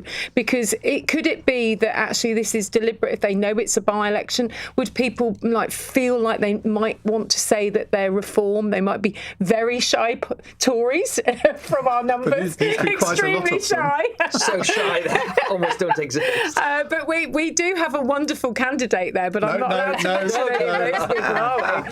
Okay. Mention their name. I stopped short. 40 Tower sketch. I did, but I think I got away with it. Steve. I think got away with it. I think that for Labour at the moment, it's tough, isn't it? Because we're at the start, I think, and I'm speaking as an educationist again and referring back to our discussion earlier, we're at the start of some really big shifts in terms of opportunity and hope. But they take a long time to come about. Like I said earlier, every story has a start and a muddle in the middle. Oh, we're in the muddle, are we? Well and truly in the muddle, are we, Polly? No, and my point about the muddle is when things are not clear and when the headlines don't all ring right. But I get this sense that we're moving in a better direction than we were. Pass the smelling salts to Martin, dearie me. Yeah. Well, Steve. Sorry. Oh, so Martin's on the phone. Sorry, Steve. Yeah. He needs the smelling salts too. Yeah, and me. I need some too. You may need this. Sorry, on what planet are we doing better than the last time he was in trouble? I think that there are some. I think that what Labour have done is they mismanage the messages. Do you know that I often think to myself, I wish I could be in number 10 and just talk to them a little bit about how you get some of these good stories out there. But I think there are many good stories for ordinary people beginning to emerge, like the education story today, for instance, like the scrapping of the cap for child benefit, etc., etc. But I don't think those stories are quite penetrating as far as they should be quite yet. Okay, so I'd stick with what we've got, rather than trying to throw it out the window. Stick with nurse for fear of worse. Polly. Polly's face has been a picture. I've been up in Gorton and Denton. I've been knocking on doors and I've been talking to people about what they're worried about. I don't think anyone should be under any illusion that it is a tough fight for us, and that's understandable, bearing in mind the kind of experience we've had over the last few months. What was the majority? The general election? I can't remember. 13,000. A lot. 13,000. Right? A lot, yeah. And a lot has changed since July 24. Now, some of that stuff I will acknowledge has been self-inflicted, but a lot of this has been external issues that we've had to deal with, and Kieran has to deal with, in particular, the global insecurity and so forth, which has made everybody very, very anxious. But with interest rates coming down and with more money being invested in things that people care about, like, for example, childcare and breakfast clubs, as well as other help to tackle the cost of living, I think we are with a very good chance of being being able to hold on to that seat. Now, I want to make sure, as a backbencher who likes to ensure that I am being a constructive engager with the leadership, is that if it is really close, that we learn the lessons of that closeness and recognise that some of this is about hanging tough when things are really difficult, and also when and how we might need to adjust and course correct in order to be able to make sure that we are delivering for the British people. Far too much of the conversation, I have to say, in the national, both on the media and I'm afraid amongst politicians, is just about winning the next election. It's actually about governing properly and governing this country well, and that's what I think we need to be focusing on. But wasn't the question about if Labour lose this by-election, should Starmer go? Thank you for stepping into my shoes, Steve. I would say no. So would I, because what we need is some stability in this country. That's what we need. So what do you do if Keir Starmer goes? Who comes in next and how long will they last, etc., etc.? Well, the crucial thing here is he's not going to go because we're only, 2 months away from local elections, and very important elections in Scotland and Wales as well. So I don't think there's any way that he would go. I agree with that, and I think if you were one of the putative successors, whether it be your Wes Streeting or your Angela Rayner or your Ed Miliband, you're going to wait and allow Keir Starmer to take the loss, if there was a loss in Gorse and Denton, and take the loss in May. So it feels like if there is going to be a crunch point about his leadership, it would be this summer. But one of the things I'd be interested to know, Polly, having been there from the ground on Gorton and Denton, that all the stuff that we've been reporting in the Times, is it's almost two seats in a way, two very different communities side by side. And there is a world that if politics is being pulled apart from the middle, where you've got Labour on the centre right and the Conservatives on the centre right and the Labour on the centre left, you've got Reform targeting essentially the white working class community, and you've got the Greens targeting the ethnic minority community, because there's some very diverse areas of Gorse and Denton. If they can kind of pull up those different edges, then anything could happen in that by-election. If that happens, where does that leave Labour? It's kind of nowhere. Again, I'd much rather be talking about governing the country, but if we must talk about electoral fortunes and psephology, I think the reality is that Labour wins when it's got a strong coalition that pulls people towards it rather than allows people to be divided. That's one of the reasons why our candidate, who I will not name, is talking about unity over division. And that's really important, not just because it's our values, but it is also an electoral necessity. Remember what we have in common with each other rather than that which divides us. And regardless of the colour of your skin, and regardless necessarily of how much education you've got, the people in Gorton and Denton need somebody who's going to be tackling the cost of living, reducing interest rates, tackling inflation, making sure that the schools they go to are good quality schools that their kids can flourish in. Those are the messages which, if we focus on those, we stop having the opportunity for people to be being picked off for one reason or another, and we're able to draw those people together. The reality is both the Greens are only successful in one part of the constituency, Reform are only successful in another. Labour he's actually got big support across the constituency, and I'm hoping that's what will secure us victory on Thursday. There is something here, Iain, if I may, come May, which a lot of people are missing. If I put my Shadow Secretary of State for Wales hat on, we could see the march of separatism, of nationalism, under the everybody's noses, without people barely noticing, about what may happen with Plaid, what may happen with the SNP, and what may happen to us as GB in the UK. So I think there's a lot of eyes on this by-election, rightly so for Martin and what this means for Keir Starmer. But the devolution settlement and how we look as a country post-May will be much more than just local elections. And I think we, in this insecure and more dangerous and difficult geopolitical world, should be really thinking about if we allow this kind of multi-party politics again to divide us to the way that Polly has described, we could all wake up in the early part of May with quite a big surprise. I hate to agree with Mim, but I think I do on this one. We don't want, under the progressive guise, that we've got a real threat to the unity of this country. Absolutely. Well, I've said before, and I'll say it again, I think Wales is going to be the story of the May elections. Definitely.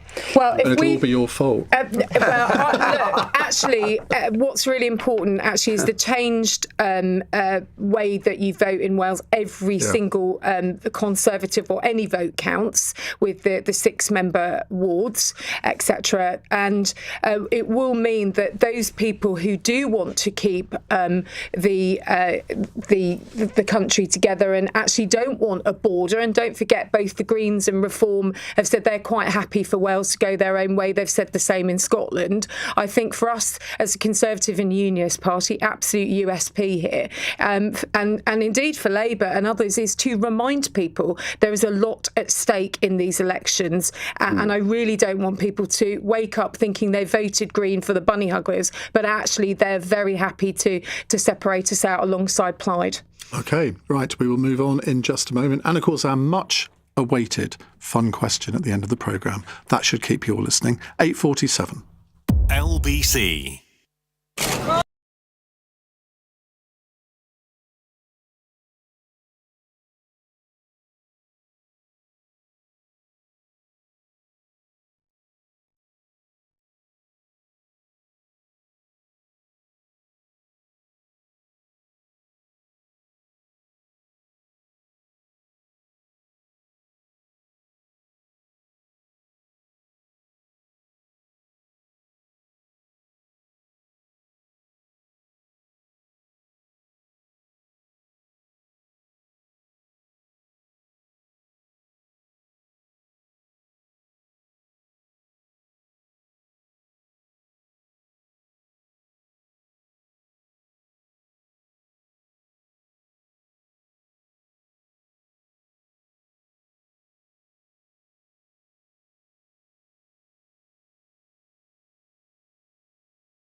Question with Iain Dale on LBC. 10 to 9, Mims Davis, Polly Billington, Sebastian Payne and the Reverend Steve Chalk with us answering your questions. Here's a text question from Gordon in Hampstead.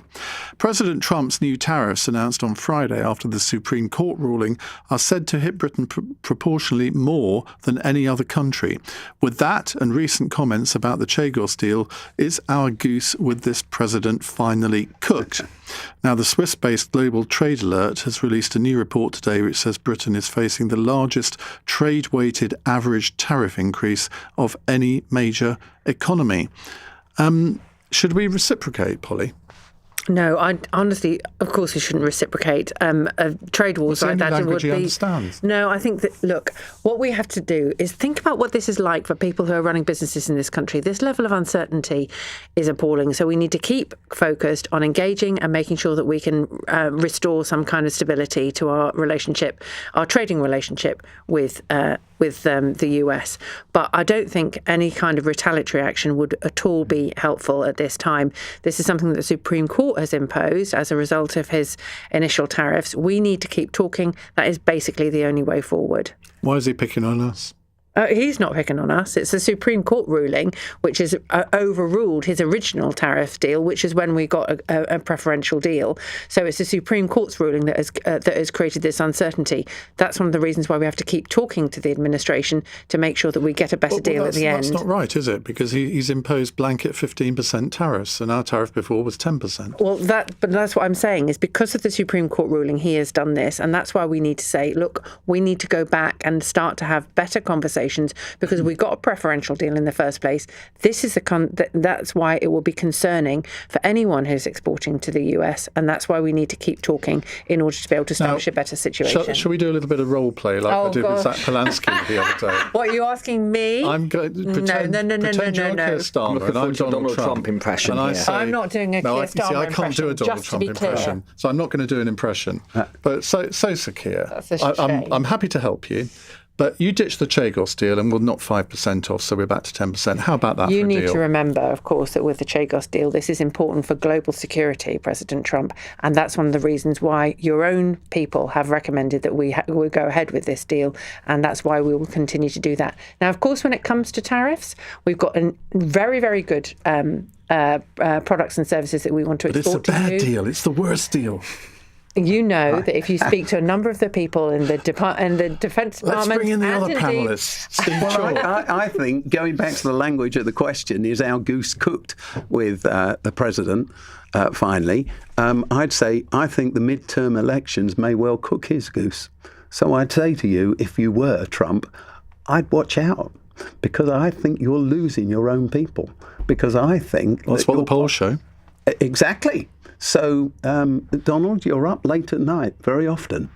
This is still you in role play, isn't it? So, Donald, why don't you have a little read? Instead of writing on your truth thing all the time, just read a little bit of social media. Can I give you a bit of advice? The last thing any politician needs to do is give another one advice, particularly in the middle of negotiations, and particularly one quite as sensitive as President Trump. I'm not a politician, though.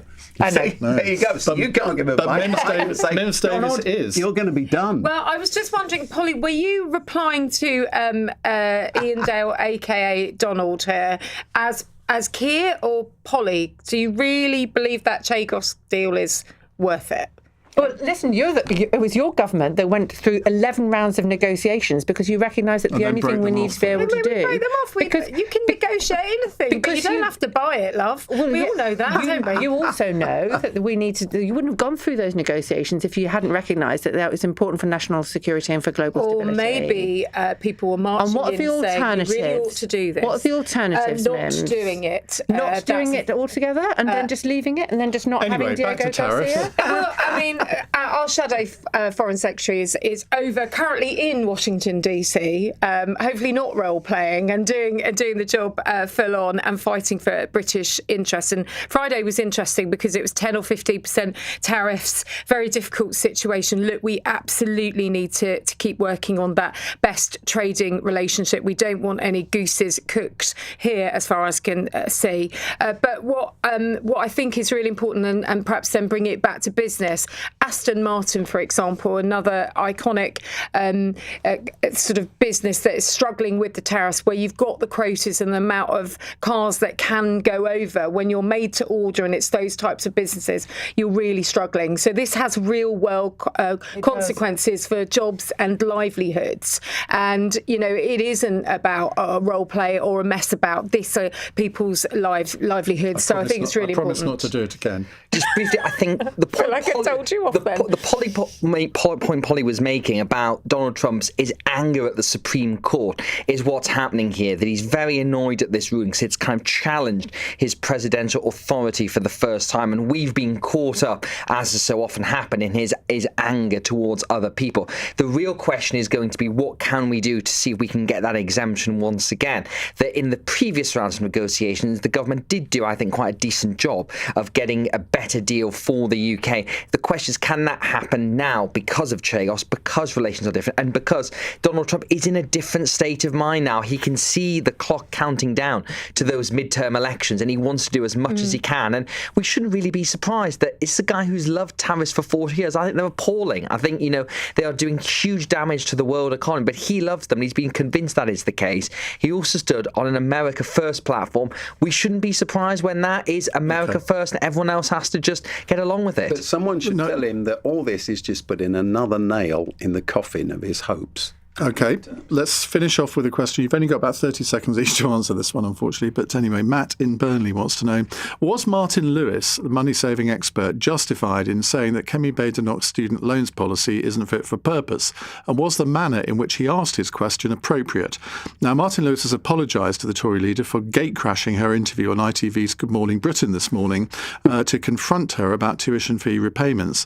The Conservatives have pledged to reduce the interest rates on most student loans, which were issued between 2013 and 2023. At the moment, those graduates are paying a 9% interest rate and need to earn at least around 60 grand a year in order for the amount they owe to decrease rather than continue to increase. Mims. Yeah, I think it's right to get involved, and I think it was right for Kemi to stick up for herself, and you'll hear more about this from us as a party. We've got a new deal for young people. It's something I've been very passionate in the Shadow Cabinet about bringing forward. We've also got the first jobs bonus, so it will always mean that you're better off and you can save for the future. But low quality degrees and debts that you'll never pay off, it's too hard to be a young person. I'm delighted that Kemi, there was a big battle on GMB this morning between Martin saying this, that and the other. They've agreed to sit down and talk about it, and Kemi has brought this to the table. This matters to our young people and to our universities as a whole, the whole experience, and to, put more money into apprenticeships. This is right. This is good opposition. It's putting forward new policy. You'll be able to I'm proud of it. Question Kemi Badenoch on this programme at 7 o'clock on Wednesday for another edition of Call Kemi. Seb. I thought Martin Lewis actually stepped the line over here. Normally, he's a very quite calmed and reasoned person when he puts forward his money-saving tips, and he's one of the most trusted and popular figures in the whole country. I mean, if we didn't have a monarchy, we'd probably have President Martin Lewis running our country, either that or Piers Morgan. But I think I know which I'd vote for. Well, one's my constituent, so I'll take one. I'll take neither of them personally and stick with King Charles. But I think the way that he kind of hectored Kemi Badenoch was really unhelpful, because she was trying to get into the nitty-gritty of this about phase 2 and interest rates, which is complicated stuff, particularly complicated, I think, on the breakfast sofa to talk about. And he did it in a way that was unhelpful. And it's interesting that he did apologise, and hopefully they can kind of work it out. But I think Kemi is a bit of a fighter, and she did push back and say, will you stop interrupting me? I thought she monstered him, but that's a little more...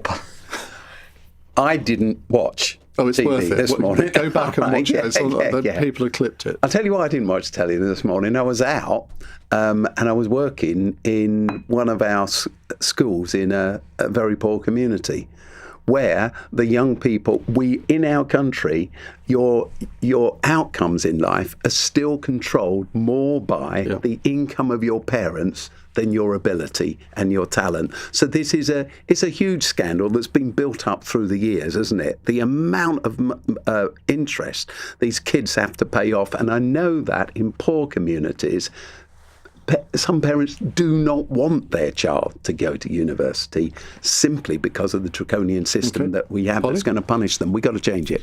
Well, I mean, all Kemi's doing is pointing out a policy that was introduced by the Tories and has ended up becoming alive to a large number of people now. Why haven't you done anything about it in 18 months? You've made it worse. No, we have not made it worse. Because you freeze the levels. This year we raised the threshold. The important thing is Bridget yesterday said that she would look at this because it is a problem.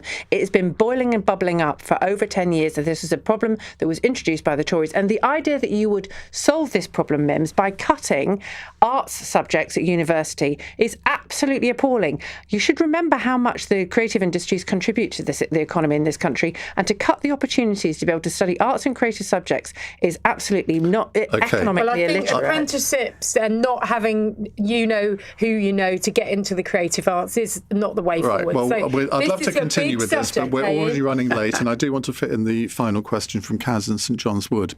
Japan wants to make snowball fighting a Winter Olympic sport. Which children's game, even a board game, would you be really good at if it was put into the Summer or Winter Olympics? Mims. Uno. What? Uno, card game. Still take it on holiday with my girls. Them and little crossword books. Okay. We play it all day, every day, on holiday, at Christmas. It's fabulous. We don't do the phone family. I love it. Seb? Cornhole, which you beg your pardon. Cornhole, which is used at American football games where they throw little bags of corn before American football games, and you can do it particularly well with a can of beer in one hand. So when you go to football games, that's a real skill, and it's one all the family can play at. Other definitions are available. Steve? Well, Summer Olympics, Monopoly. I never lost a game in Monopoly because I cheat a lot.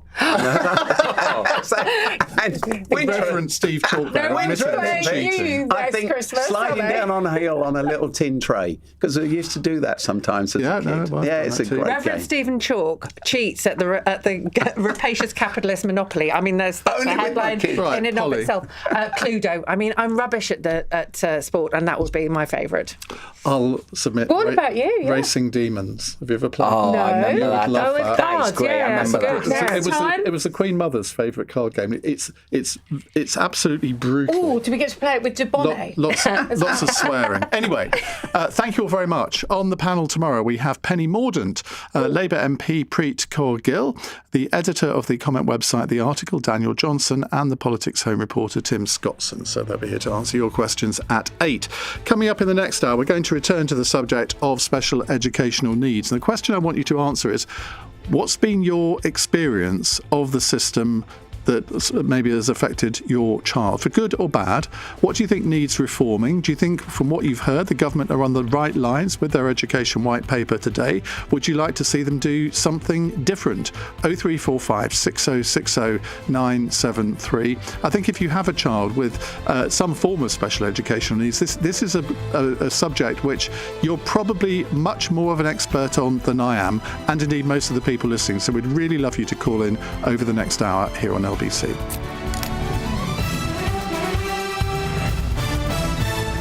On your radio, on the LBC app, and Play LBC. leading Britain's conversation. This is LBC. From Global's newsroom, Lord Mandelson has been arrested on suspicion of misconduct in public office. The Metropolitan Police have been looking into claims he passed sensitive information to Jeffrey Epstein while he was business secretary. LBC's Helen Hodinott has more details from New Scotland Yard. Email exchanges published in the most recent release of the Epstein files appear to indicate Lord Mandelson was in close contact with Epstein during a period in which he was at the heart of the government amid the financial crisis. Lord Mandelson has previously denied any wrongdoing. The government has revealed reforms to support for children with special educational needs, with more funding for mainstream schools.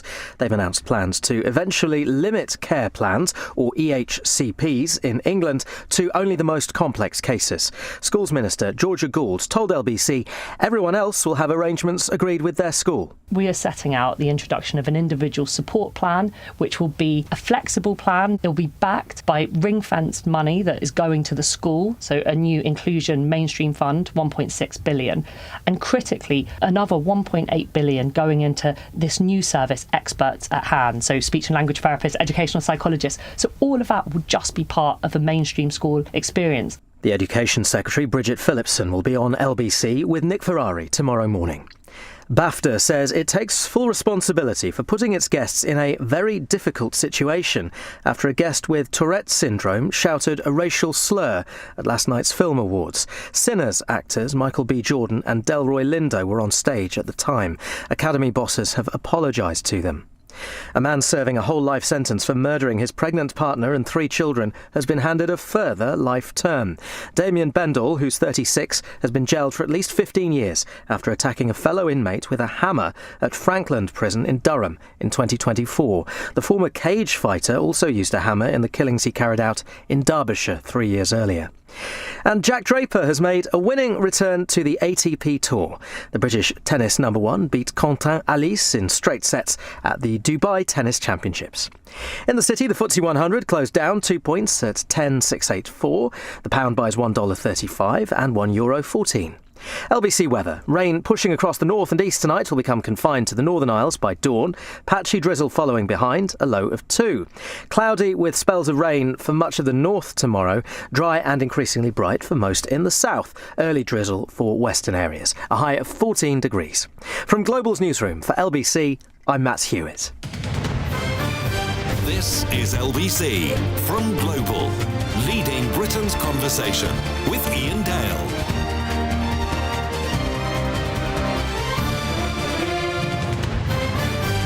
9:06 on LBC. Well, let's talk about one of the big political issues of the day.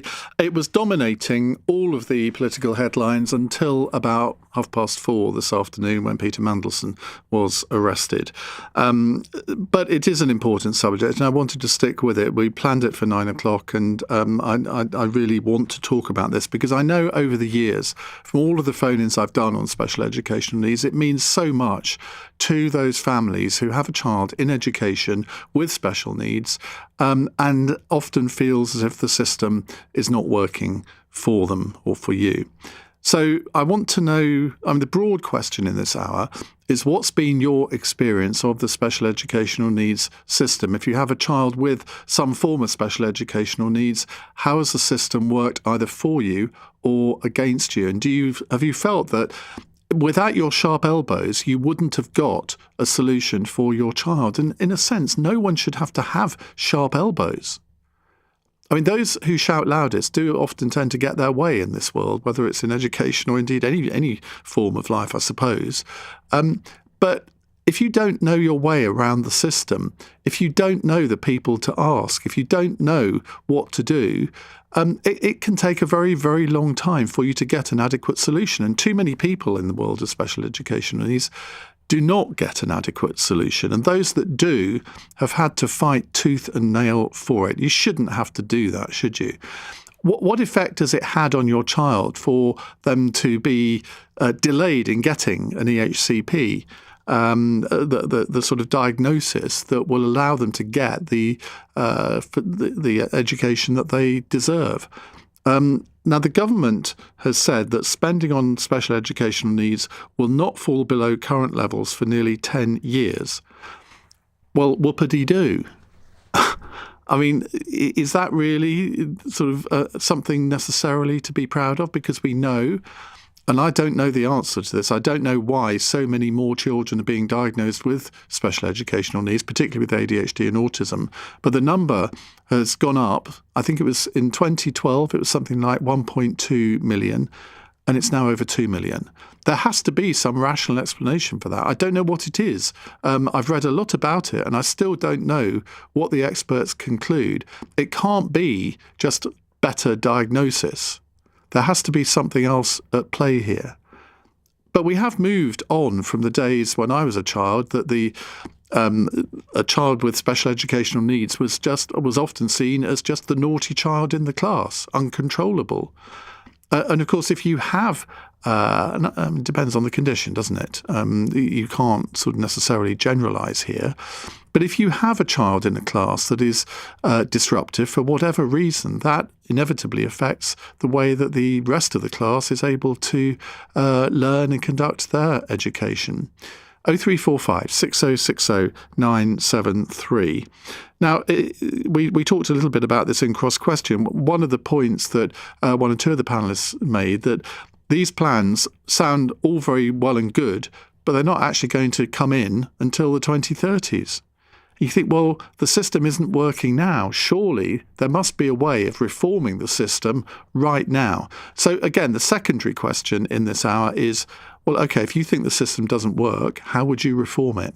Because the government has issued this white paper today, which is, in effect, a consultation paper. So they're still open to ideas on what should be done. So now's your chance to get your voice heard. 0345 6060 973. Well, let's talk to Laura McInerney, who is an educational commentator, former teacher, who's also the co-founder of Teachers Tab, an app which surveys teachers to get their insights on their profession. Laura, very good evening to you. Good evening. Let's start with the basics. Why do you think that so many more children have special educational needs than 10 or 15 years ago? Well, you outlined earlier, there's kind of two hypotheses. One is that more diagnosis is happening of needs that already existed in the system. So possibly it's just that we've got better at recognising it.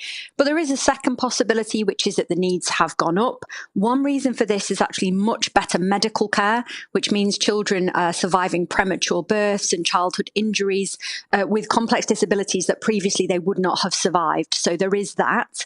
And then there is these arguments around, is it socialisation? Is it because children missed out on core socialisation in the pandemic? Is it to do with screen time? And that's driving some of the behavioural changes that might look like ADHD. And you mentioned there, what have the experts concluded? They haven't really concluded anything. It's really difficult to kind of untangle this. So all we know at the moment is there are more children who have more diagnosed needs, and it's kind of either or all of that. So in terms of what's wrong with this current system, what's the biggest problem? The biggest problem is that it's become a sort of on or off system. So since 2014, when a range of changes happened, unless you had something called an education, health and care plan, it was very hard for you as a parent or a school to access additional funding in order to get services for that child. And so it put a lot of pressure on that service. And of course, what you ended up with is a massive queue of people waiting to get seen so that they would find out whether or not they got this funding. And that's put backlogs into the system, and also has taken away from the kinds of services that were previously funded in schools on a much more ad hoc basis. So being able to access an educational psychologist or a speech and language therapist. It's a bit like what's happened in the health service, where more people got pushed to hospital because GPs weren't available. In education, because we've not had stuff in schools, people have been pushed onto this higher level system. So you will have read, or you maybe not have read the whole white paper today, but you will have seen the main proposals that the government are putting forward. And it seems as though most of the changes won't be coming in, really before the next election, which seems a little bit odd. Do you think they could do these things much more quickly? And do you think that what they're proposing is along the right lines? So what they want to do is prime the system with the services for the schools first. So it's a bit like before you close the door to the hospitals, you've got to get more GP appointments going.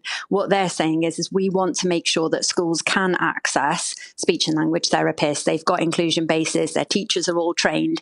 And only once that is done, will we then start to review and see, in fact, instead of an EHCP, is there a different service that you should be able to access in a local school? And that's because what you can't do is you can't turn around to people who've waited for ages to get these services and say, right, go to the back of the queue, and by the way, we've not fixed anything. They're also proposing to have much more support in schools, better trained teachers, more teaching assistants, which inevitably is going to cost quite a bit of money. But you can't just sort of pull people off the street and say, would you like to be a teaching assistant? And by the way, you've got responsibility for looking after various special needs pupils in different classes. I mean, that's a really responsible job, isn't it? It is, and that is going to take some time, and it will be interesting to see particularly how you grow education psychologists who take a long time to cook quickly. One thing they have talked a lot about is we do have really amazing staff who are working in the special schools around the system, who often actually want to go out and help the mainstream schools because they see what happens if the mainstream schools can't deliver, and children who could have been supported at, say, age 8 to 10 end up in a system for much, much longer with much more severe needs that are harder to deal with later. And so those special schools are often desperate to get out and help the mainstream schools, but have found it quite challenging to do so. And I think under the plan, there will be more pressure put on those schools to accept that help. Do you think the very phrase special educational needs is actually fit for purpose nowadays, that we need to sort of divide it up in some ways? Because I mean, at the moment, it's sort of a catch-all phrase which will include children with sort of moderate to minor ADHD or autism, right through to children who have severe disabilities. Yeah, it's a good question. And actually, we're reasonably unusual to still be using that language. So I was recently meeting with ministers from the Channel Islands, for example, so places like Guernsey and Jersey, and they all use the language of additional needs, but also talk about the fact that when you look at most children, they'll have some needs, whatever it is, at whatever level. And we can get into talking about the level of complexity, but actually the idea of only some children being kind of special and sequestered away in lots of other countries has not become the way that they do it. So it is possible we'll see some language changes. And of course, the government have said where there are what they call complex needs, so that's generally where you do need health to be joined up and there's a care plan, then that is where those education, health and care plans really ought to still stay and be very, very focused. Thank you very much indeed. That's Lorna McInerney, education commentator and former teacher. She's got this app which she's developed, Teachers Tap, TAPP, which you might be interested in downloading. Right, we're going to come to your questions, your calls in a moment, 0345 6060 973. What is your experience of the special needs system in our schools at the moment? Does it actually deliver for your child? And if not, we'd love to hear exactly what you've had to go through and try and understand why the system works in the way that it does, or rather doesn't work in the way that it does, and think, well, how could the system be changed to make it better without it costing tens of billions of pounds? Because I think Polly Billington was saying in Cross Question that there's an extra £7 billion that's going to go into this. Well, that is like 1.5p on income tax. That is a substantial amount of money. I mean, I'm not saying that it's not warranted, because I think, as various people have said, if you don't give children the best start in life, you live to regret it later. But all government departments are under huge financial pressures at the moment. So where would this extra money come from? It's 17 minutes past 9 on LBC. This is LBC. On your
This is LBC with Iain Dale. Call 0345 6060 973. 19 minutes past 9 on LBC. One thing I think we can all agree with is that special educational needs is something that our society needs to take seriously, our political system needs to take seriously. So I'm asking you, what's been your experience and what are your suggestions for reforming it? Crystal is a new caller in Dulwich. Hello, Crystal. Hello there, how are you? Good, thank you. What would you like to say? Just very briefly that I've got two boys. One's actually out of the educational system now and one's just coming up to his GCSEs. Basically, when I first had my first child, at the age of 2.5, he wasn't speaking. By the time he was 4, he was not saying full words. I was worried, so I brought him to the doctors. They basically gave me diagnoses. Oh, he's got this, he's got that, but they never actually diagnosed him. For almost 18 years, he was in the system. He was never diagnosed. The problem was, because I didn't know the system very well, I didn't know how to get around the thing, even though I asked all the educational people, what should I do now? Nobody told me what to do. They would say, oh, you could try this, or let's go to this doctor, or let's do this ADHD, or let's do the autism. But no one actually tested him for anything like dyslexia, dyspraxia, or anything else. The problem was I didn't know what to do. However, when the second child came, similar things happened again. But this time, I actually understood what I could and couldn't do. The second child was diagnosed. The first child was not. So, I mean, what happened with your first child in the end? He's still autistic and he still has issues. He's now 21. He's getting better. He's starting to navigate people a bit better, understand his environment, but he's still, put it this way, at the age of 15, at the age of 11, 10 children beat him up at school. He didn't understand why. He was pushed into a group of people. He didn't think it was anything wrong. He thought they were his friends still, but he didn't understand that he was being picked on. And when he came home, he didn't tell me anything. But because I spoke to the other children in the groups, they let me know that he was crying. He doesn't cry. So then I found out that he got beaten up by 10 children. None of the teachers had seen this. So I was very upset. So I wouldn't let him go on the school trip for the 3 days of, the children go for a trip at the end of the year. I said, I'm sorry, I can't leave my child in your care. And he still didn't get diagnosed. And even when we were put to secondary school, we had the COVID. He was put on an EHCP within the school, but he wasn't actually put on one that's actually been founded or acknowledged or diagnosed.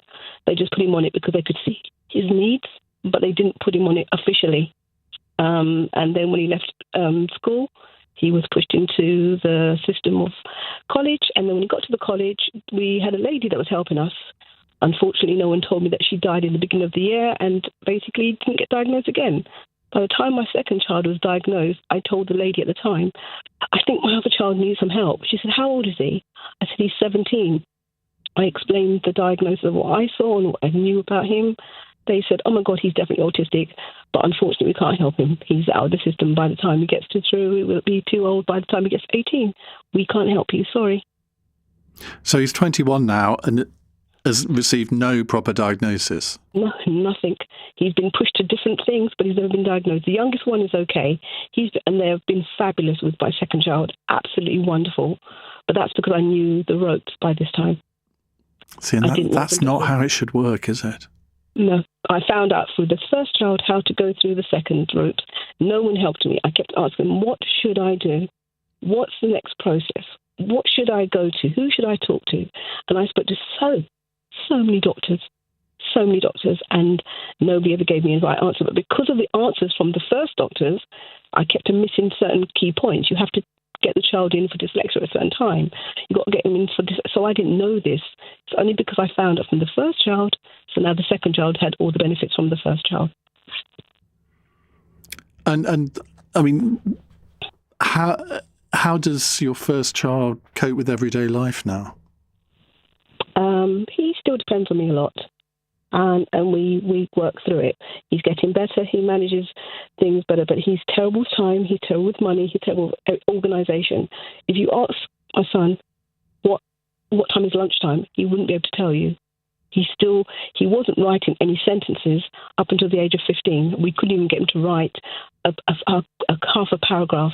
And when we were doing Saturday school, the teacher said, "Oh my God, look what they've done! He's done half a paragraph." She was so excited. She ran down and told me because she couldn't believe that he managed to do that. No one had his back at all. So I'm just saying, from my point of view, that the system needs to be looked at and reviewed. And he was in a normal class of 30 kids or so. His class was 42 children. 42? 42, and the other class was 39. And I mean, in that kind of environment, there is no way that he could have got really much individual attention from the teacher at all, I guess. None at all. I mean, one time they even forgot that he had lunch and they left him upstairs in the classroom.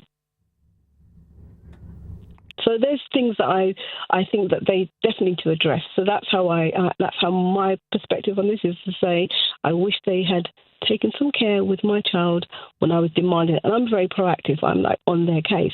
And it didn't seem to matter. It's only because I learned from my first child how to manage the second one. If I hadn't have asked all those questions the first time round, I think I'd have had 2 children that were autistic and couldn't be diagnosed. And so, I mean, I suppose no 2 children are ever the same, but you seem to be saying that they have similar conditions. I mean, if your first child had let's say, use the word service from the system that the second one has had, how different do you think his life would be now?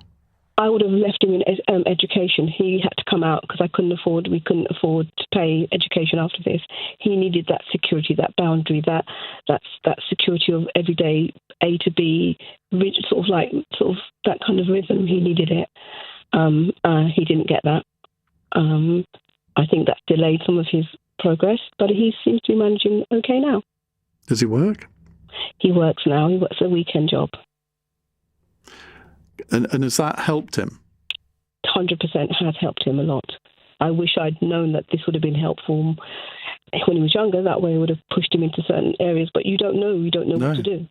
And that's where I'm coming from. So I just wanted to tell you my little story because I know other people must be having just the same similar stories that I have as well. Well, it's really good of you to ring in, Crystal, because I think anybody that has listened to you over the past 7 or 8 minutes or so will have huge empathy with you, because no parent should have to go through what you've gone through. No child should actually have had to go through what your first child went through. Now you've learnt the system, but in a sense, I mean, you shouldn't have had to, should you? Let's put it like that. Crystal, thank you very much. Jerry is in St Albans. Hello, Jerry. Oh, hello, Ian. Personally, and this is from experience, the educational plans aren't worth the paper it's written on. Why not? Why not? My son was diagnosed privately at the age of 2, and nursery. There was a few issues there, but we got through that. As soon as we started primary school, it really, really showed. Obviously, I went to the head teacher, explained, showed her the evidence that I had, and I wanted to go down the statementing route. Eventually, after a big, long struggle, he got his statement. He was about 8 years old then, but the statement is that only gave a certain amount of hours, and those certain amount of hours was not sufficient.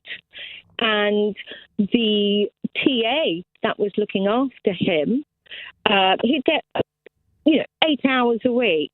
I mean, it's nothing. And she was just a part-time dinner lady. She was a dinner lady.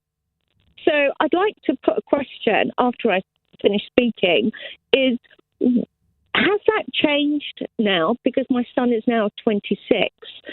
When he started college, he got beaten up on the bus, never went back. When he was at primary school, he never got invited to any birthdays. He had no friends. And the way that they dealt with my boy was isolation. That was, Well, deliberately? Well, yeah, because, out of one classroom, the teacher has to has to teach the rest of the class. And if you've got somebody who kind of is seeking attention because, that they have an issue, and needs help, that teacher does not have time. So that is how they deal. This is, real life. Yeah, this is how they deal with children, and you've seen it on the TV. You're in isolation. Yeah, I had to be in an assembly because parents were writing in complaining about my son. So you had you had to go to an assembly. Yeah. What to answer with the rest of the parents. Oh wow. So, yeah. You see how I felt? My poor son and myself and the rest of my family have probably spent most of his school life in tears and unhappiness. Yeah, that is no way for any child to be treated. And then when he got to secondary school, well, he was too much trouble because the school that he went to was you passed an exam and you would get in. Okay, so he'd done that, and he is very clever, but because he couldn't socialise they asked us as a family to take our son and go to a special school. Now, this is the other question. What do you class as a special school? Because there are two different types of special schools. There is the schools which are special for, they say, disruptive children, children with needs. Well, that's going to make it even worse, isn't it? Well, because that's for some children it would. You're absolutely right. I mean, for many children it wouldn't. Otherwise, they wouldn't exist. But I mean, you say he's 26 now. What's? I mean, tell us about his current life. Well, he's working now. He thrives with work. Absolutely thrives. What does he do? He, at the moment, is head of recruiting for construction. He's doing very well. So I can't complain about that. But my worry is when he was a teenager also, because he didn't have any friends, he got himself into trouble. Mm. Yeah, because he had nobody. Absolutely no one. Well, listen, I'm glad that he's got a good life now and that he's got a responsible job, and things do seem to have worked out in the end. But again, you've gone through the most traumatic period as a parent, and clearly the system has let you and him down. Jerry, thank you very much indeed for your call. One further question I'm going to ask in the next hour. If you're a teacher, how do you cope if you've got one or two kids in your class that are, should we say, just a little bit different to the others, in that they have different requirements, they clearly have either some form of ADHD, autism. Let's leave it at that, because you're probably not trained in how to cope with that when you go through teacher training, particularly if you had teacher training 30, 40 years ago. 0345 6060 973. It's 9:33 on LBC. Let's get the latest news headlines from Matt Hewitt. The former ambassador to the US, Lord Mandelson, is being interviewed under arrest at a London police station. He's accused of passing on information when he was business secretary to the paedophile financier Jeffrey Epstein, but has denied any wrongdoing. The Conservatives say changes to England's special needs and disability system in schools will result in a mammoth burden on teachers. They've been responding to the Education Secretary's promise to fix the SEND system once and for all, prioritising children with the most complex needs. And BAFTA says it will learn from its film awards last night when a guest with Tourette's syndrome shouted a racial slur while two black actors were on stage. The Academies thanked them for their dignity and the Tourette's campaigner for then leaving the auditorium. LBC weather. After a wet night, mainly for Scotland and northern England, cloudy with spells of rain for much of the north tomorrow. Dry and increasingly bright for most in the south. Early drizzle for western areas. A high of 14 degrees. This is LBC. Octopus.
Dale on LBC.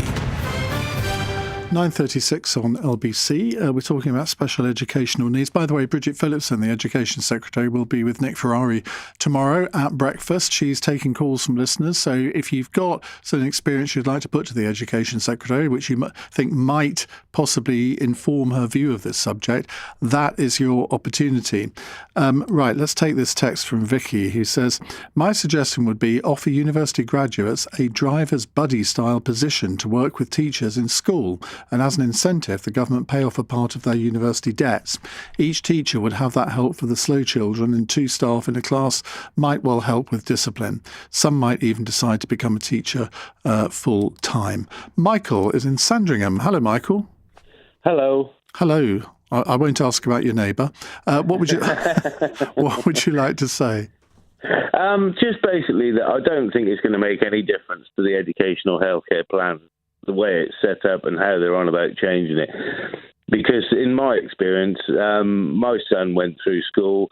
Before he went to primary school, he could recognise his own name, he could count to 10, he could do all manner of different things that I've done with him at home.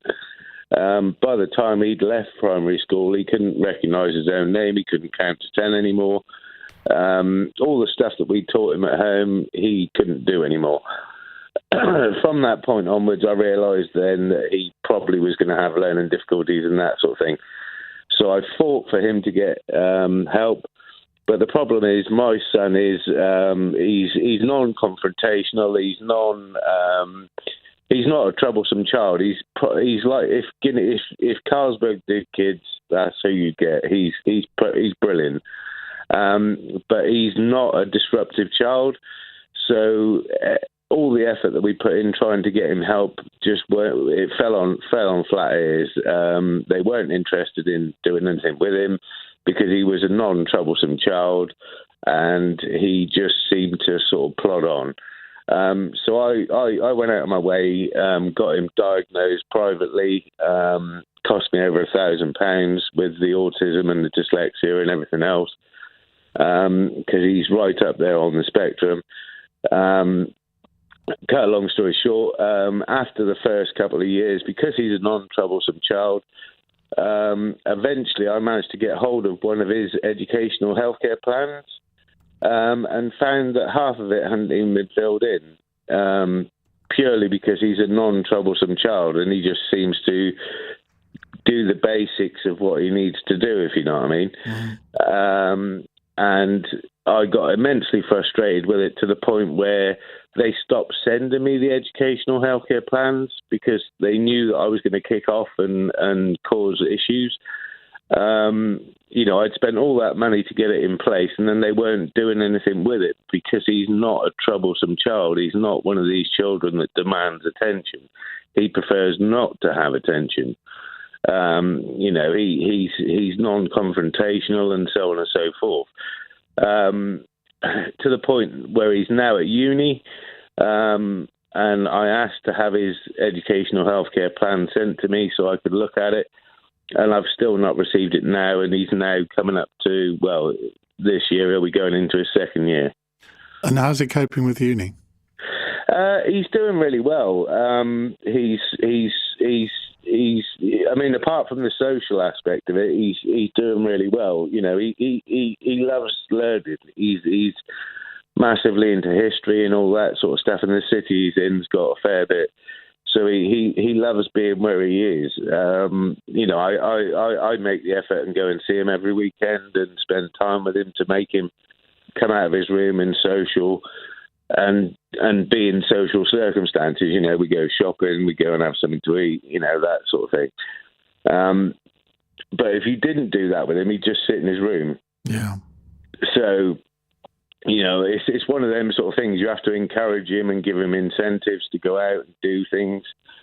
And he's a brilliant kid. If you plant a seed in his head, he'll do it.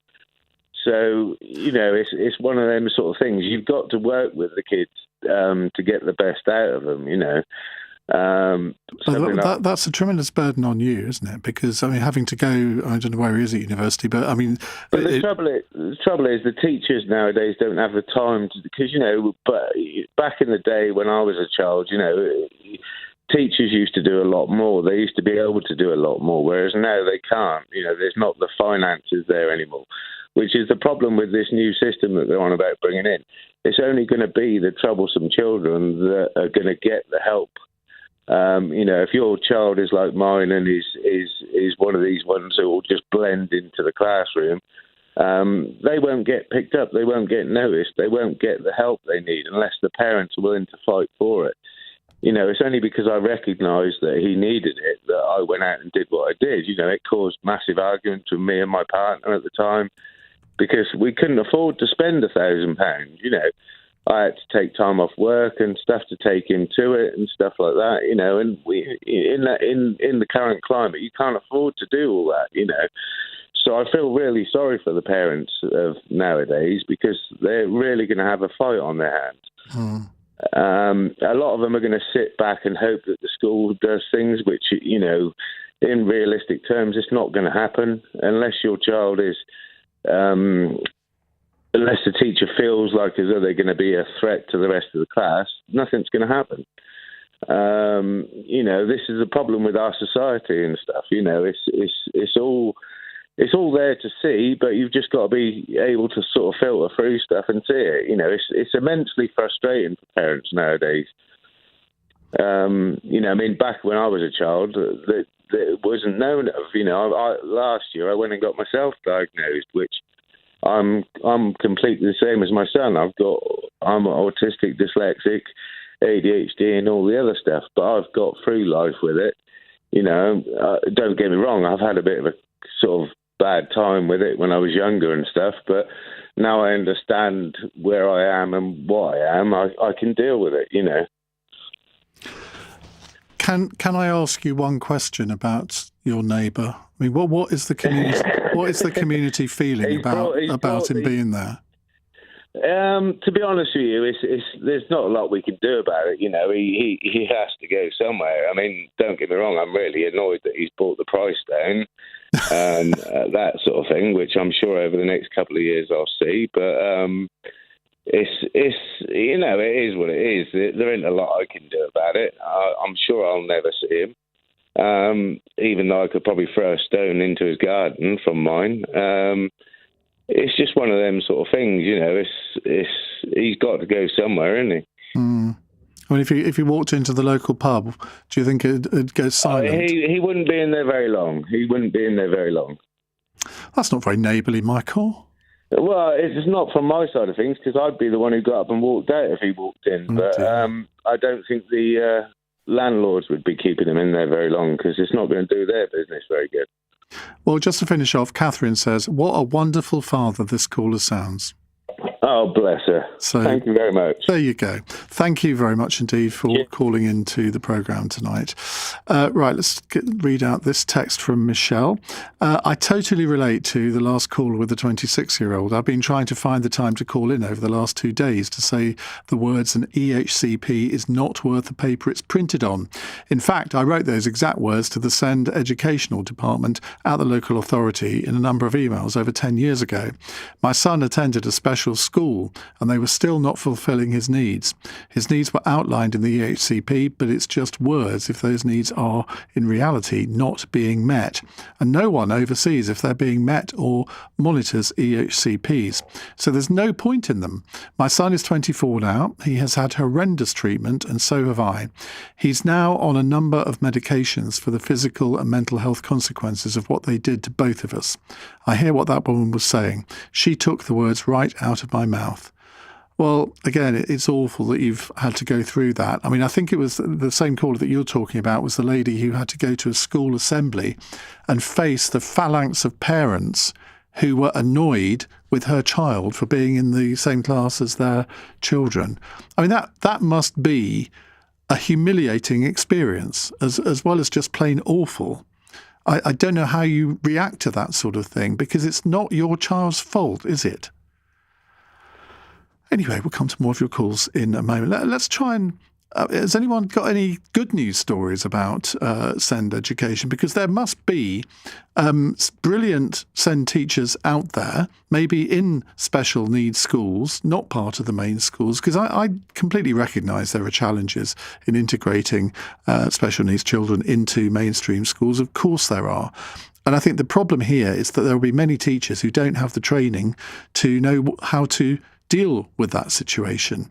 And fine, if a school has got 5 or 6 teaching assistants who can be put into classes where they are needed, that's fine. But I suspect that most schools haven't. It's 9:46.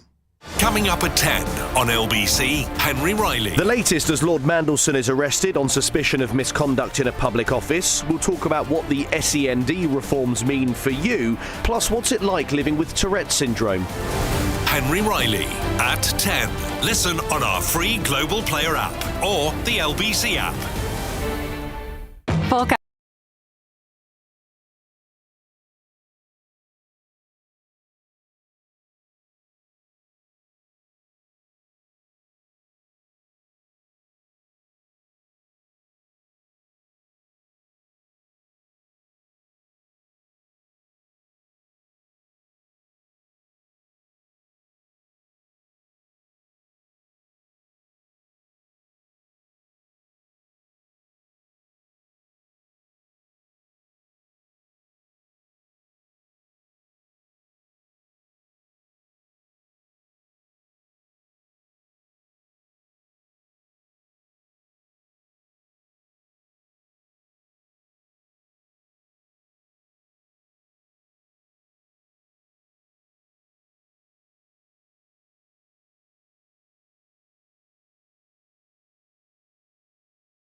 Leading Britain's conversation. Iain Dale. Alexa, send a comment to LBC. 9:49 on LBC. Don't forget, on Wednesday evening at 7, we have Kemi Badenoch for another call. Kemi, your chance to put your views to the Conservative leader. Hannah is a first-time caller in Stevenage. Hello, Hannah. Hi there. I could talk about this for hours. There's so many aspects of this which are problematic. I also don't think that the shake-up of the EHCPs, EHCPs are really, really a lot of work to try and get. And we have one for my 9-year-old daughter. She has a diagnosis of ADHD and autism. And she's currently in a mainstream school, but struggling, and has struggled in every sort of childcare setting that she's been in, but also is what used to be called highly functioning. So she's very bright, very able, very sociable. And for years, everyone was sort of saying, no, I don't think there's anything wrong, and it took us a long time to kind of get to the crux of what was going on for her. And, she has, she's very able, but what's going to happen, I'm absolutely up for more training in schools.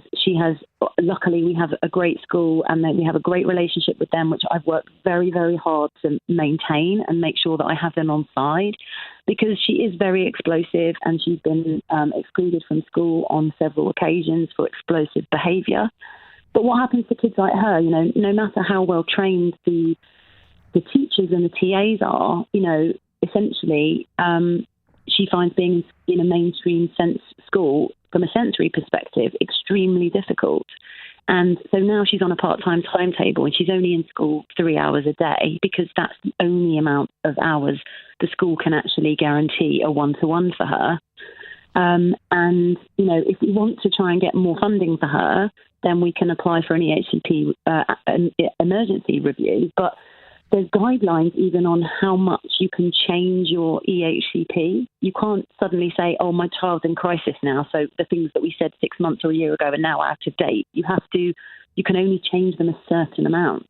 And even if she went up to the next banding, a TA costs, I don't know, whatever, 20-odd thousand a year, and the top funding is only £11,000. So even if she had the top funding, that doesn't pay for a one-to-one full-time. So do you effectively have to homeschool her? So effectively at the moment, so I'm self-employed, so I've had to scale back my work, because like last term, for instance, like 2 months, I didn't, I dropped my daughter at school at 9 in the morning, and by 9:30 I'd have a phone call saying, you've got to come get her. Like, she can't be here. And so then, if being self-employed, you can't. If you don't work, you don't earn. Yeah. So it literally is dire. Like, we had to remortgage our house, because I'm now basically homeschooling between the hours of 11 till 2, because she's only in school for an hour and a half in the morning and an hour and 15 minutes in the afternoon, because that's all she can manage. But because she's able and she's meeting expected, because she's bright, naturally bright, she's not going to qualify for a specialist provision. And even if she does, she'll be around kids that probably are more disrupted than her.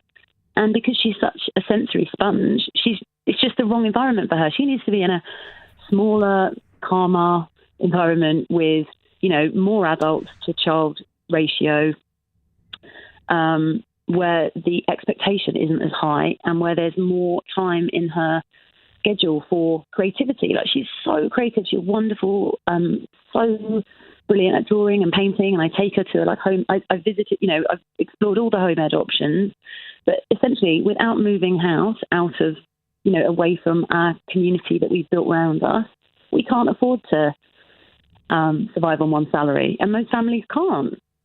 Well, and even if you did move, it could be out of the frying pan into the fire. And also, it means if we move out of county, we have to start all over again, because our it's just. Oh, so they don't get transferred. Well, it can do, but because each county has its own. It's done through your county. They can.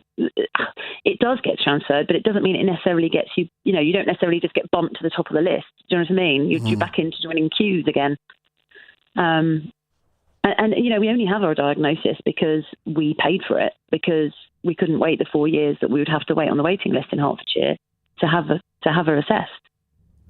So that is ridiculous, isn't it, to have to wait 4 years? I mean, if the government can achieve one thing through these reforms, surely that would be the thing that they have to change, because, I mean, a child's situation can change dramatically in 4 years. And they're saying, well, we want to enable these EHCPs to be reviewed. Well, good. But again, that's going to take a huge amount of resourcing as well, isn't it? Hannah, thank you very much indeed. Nikki is a new caller in Chippenham. Nikki, very good evening. Evening. How are you doing tonight? Good, thank you. I was going to say I'm enjoying this phoning, but it's not the sort of phoning you can actually enjoy, is it? Because you're hearing people's really very difficult situations and tales of woe. Oh, it's so difficult. I mean, so I'm a teacher of 26 years experience. I've worked in education since the first, when I left school, went straight into that sort of area. And now I work with families and schools, so I see both sides of the spectrum. And all of your callers tonight are just so passionate, and this is the same thing that I have, families and teachers on both sides of it. all they want is to do the best for the children. Absolutely. But we just have a structure in our systems that just are not meeting their needs. We've got roadblocks at every step of the way. Most parents who send children, if you look at the data, are spending £900 extra a month on their children on average, just to be able to meet the needs of their children, whether that's dropping out of work, whether that's buying extra technology or extra sort of things that they have to have in their house. And that's a huge burden that they have to do. There isn't something that we've got in. The system really does need to change to support these parents. What would you change? What's the one thing that you would change? I think what we need, I think we do need a system where students go into education and then we are assessed. Everyone is screened from early doors, because we've got so many children that are just not being diagnosed until we are at crisis point, or the family are at crisis point, or they are missing the steps that they need. So that's my first fundamental thing is I would change that. Make sure, and also, if you look at some of the, I think I was just looking at this. Dyslexia in prisons is between 30 and 50% of inmates. Okay, where we have 5%, well, they say 4 to 5% of the actual population has dyslexia. Dyslexia isn't a prison problem. What we have here is that we've got a literacy problem within our society. Well, we certainly have. Nikki, thank you very much indeed for being our last caller of the hour. I want to finish with this text from James. He says, thought I would tell you a positive experience of being a parent of 2 autistic boys. My oldest was non-verbal at 3, got speech therapy and did okay at primary school. Went to secondary and was given a full-time teaching assistant. He thrived, got his GCSEs, A-levels and went to Russell Group University and got a first, then on to another Russell Group uni and got a distinction MA. My mum had to fight every step of the way, but his teaching assistant and medical practitioners were amazing. His brother also needed some support, but mainly just extra time for exams and help with scribing. He's currently at Cambridge. With the right support, input from parents and the commitment of the child, the system can allow a child to be the best that they can be. But you do have to fight, and you need medical practitioners on side to back you up. Make sure the EHCP is correct and implemented. I would say don't give up, but be prepared for a fight. Well, it's always nice to finish off with something positive. Don't forget, Bridget Phillipson, the Education Secretary, will take your questions on this and other matters with Nick Ferrari tomorrow morning from 7. Well, thank you for all of your calls and messages this evening. I'm back tomorrow from 7. Coming up at 1 on LBC, it's Simon Mars. But right now, in for Ben Kentish, here's Henry Riley. Thank you very much, Ian. Good evening. Henry Riley in for Ben Kentish this evening on LBC. Coming up. They underestimated me because I am a fighter and not a quitter. The Prince of Darkness arrested in broad daylight as the former UK ambassador to the US, Lord Mandelson, is taken away from his North London home by police. Plus, high standards and inclusion. It's not one or the other, it is both. From here on, every child will benefit from a broad school experience. Fewer children in England will get EHCPs by 2035 under an overhaul of SEND. What barriers have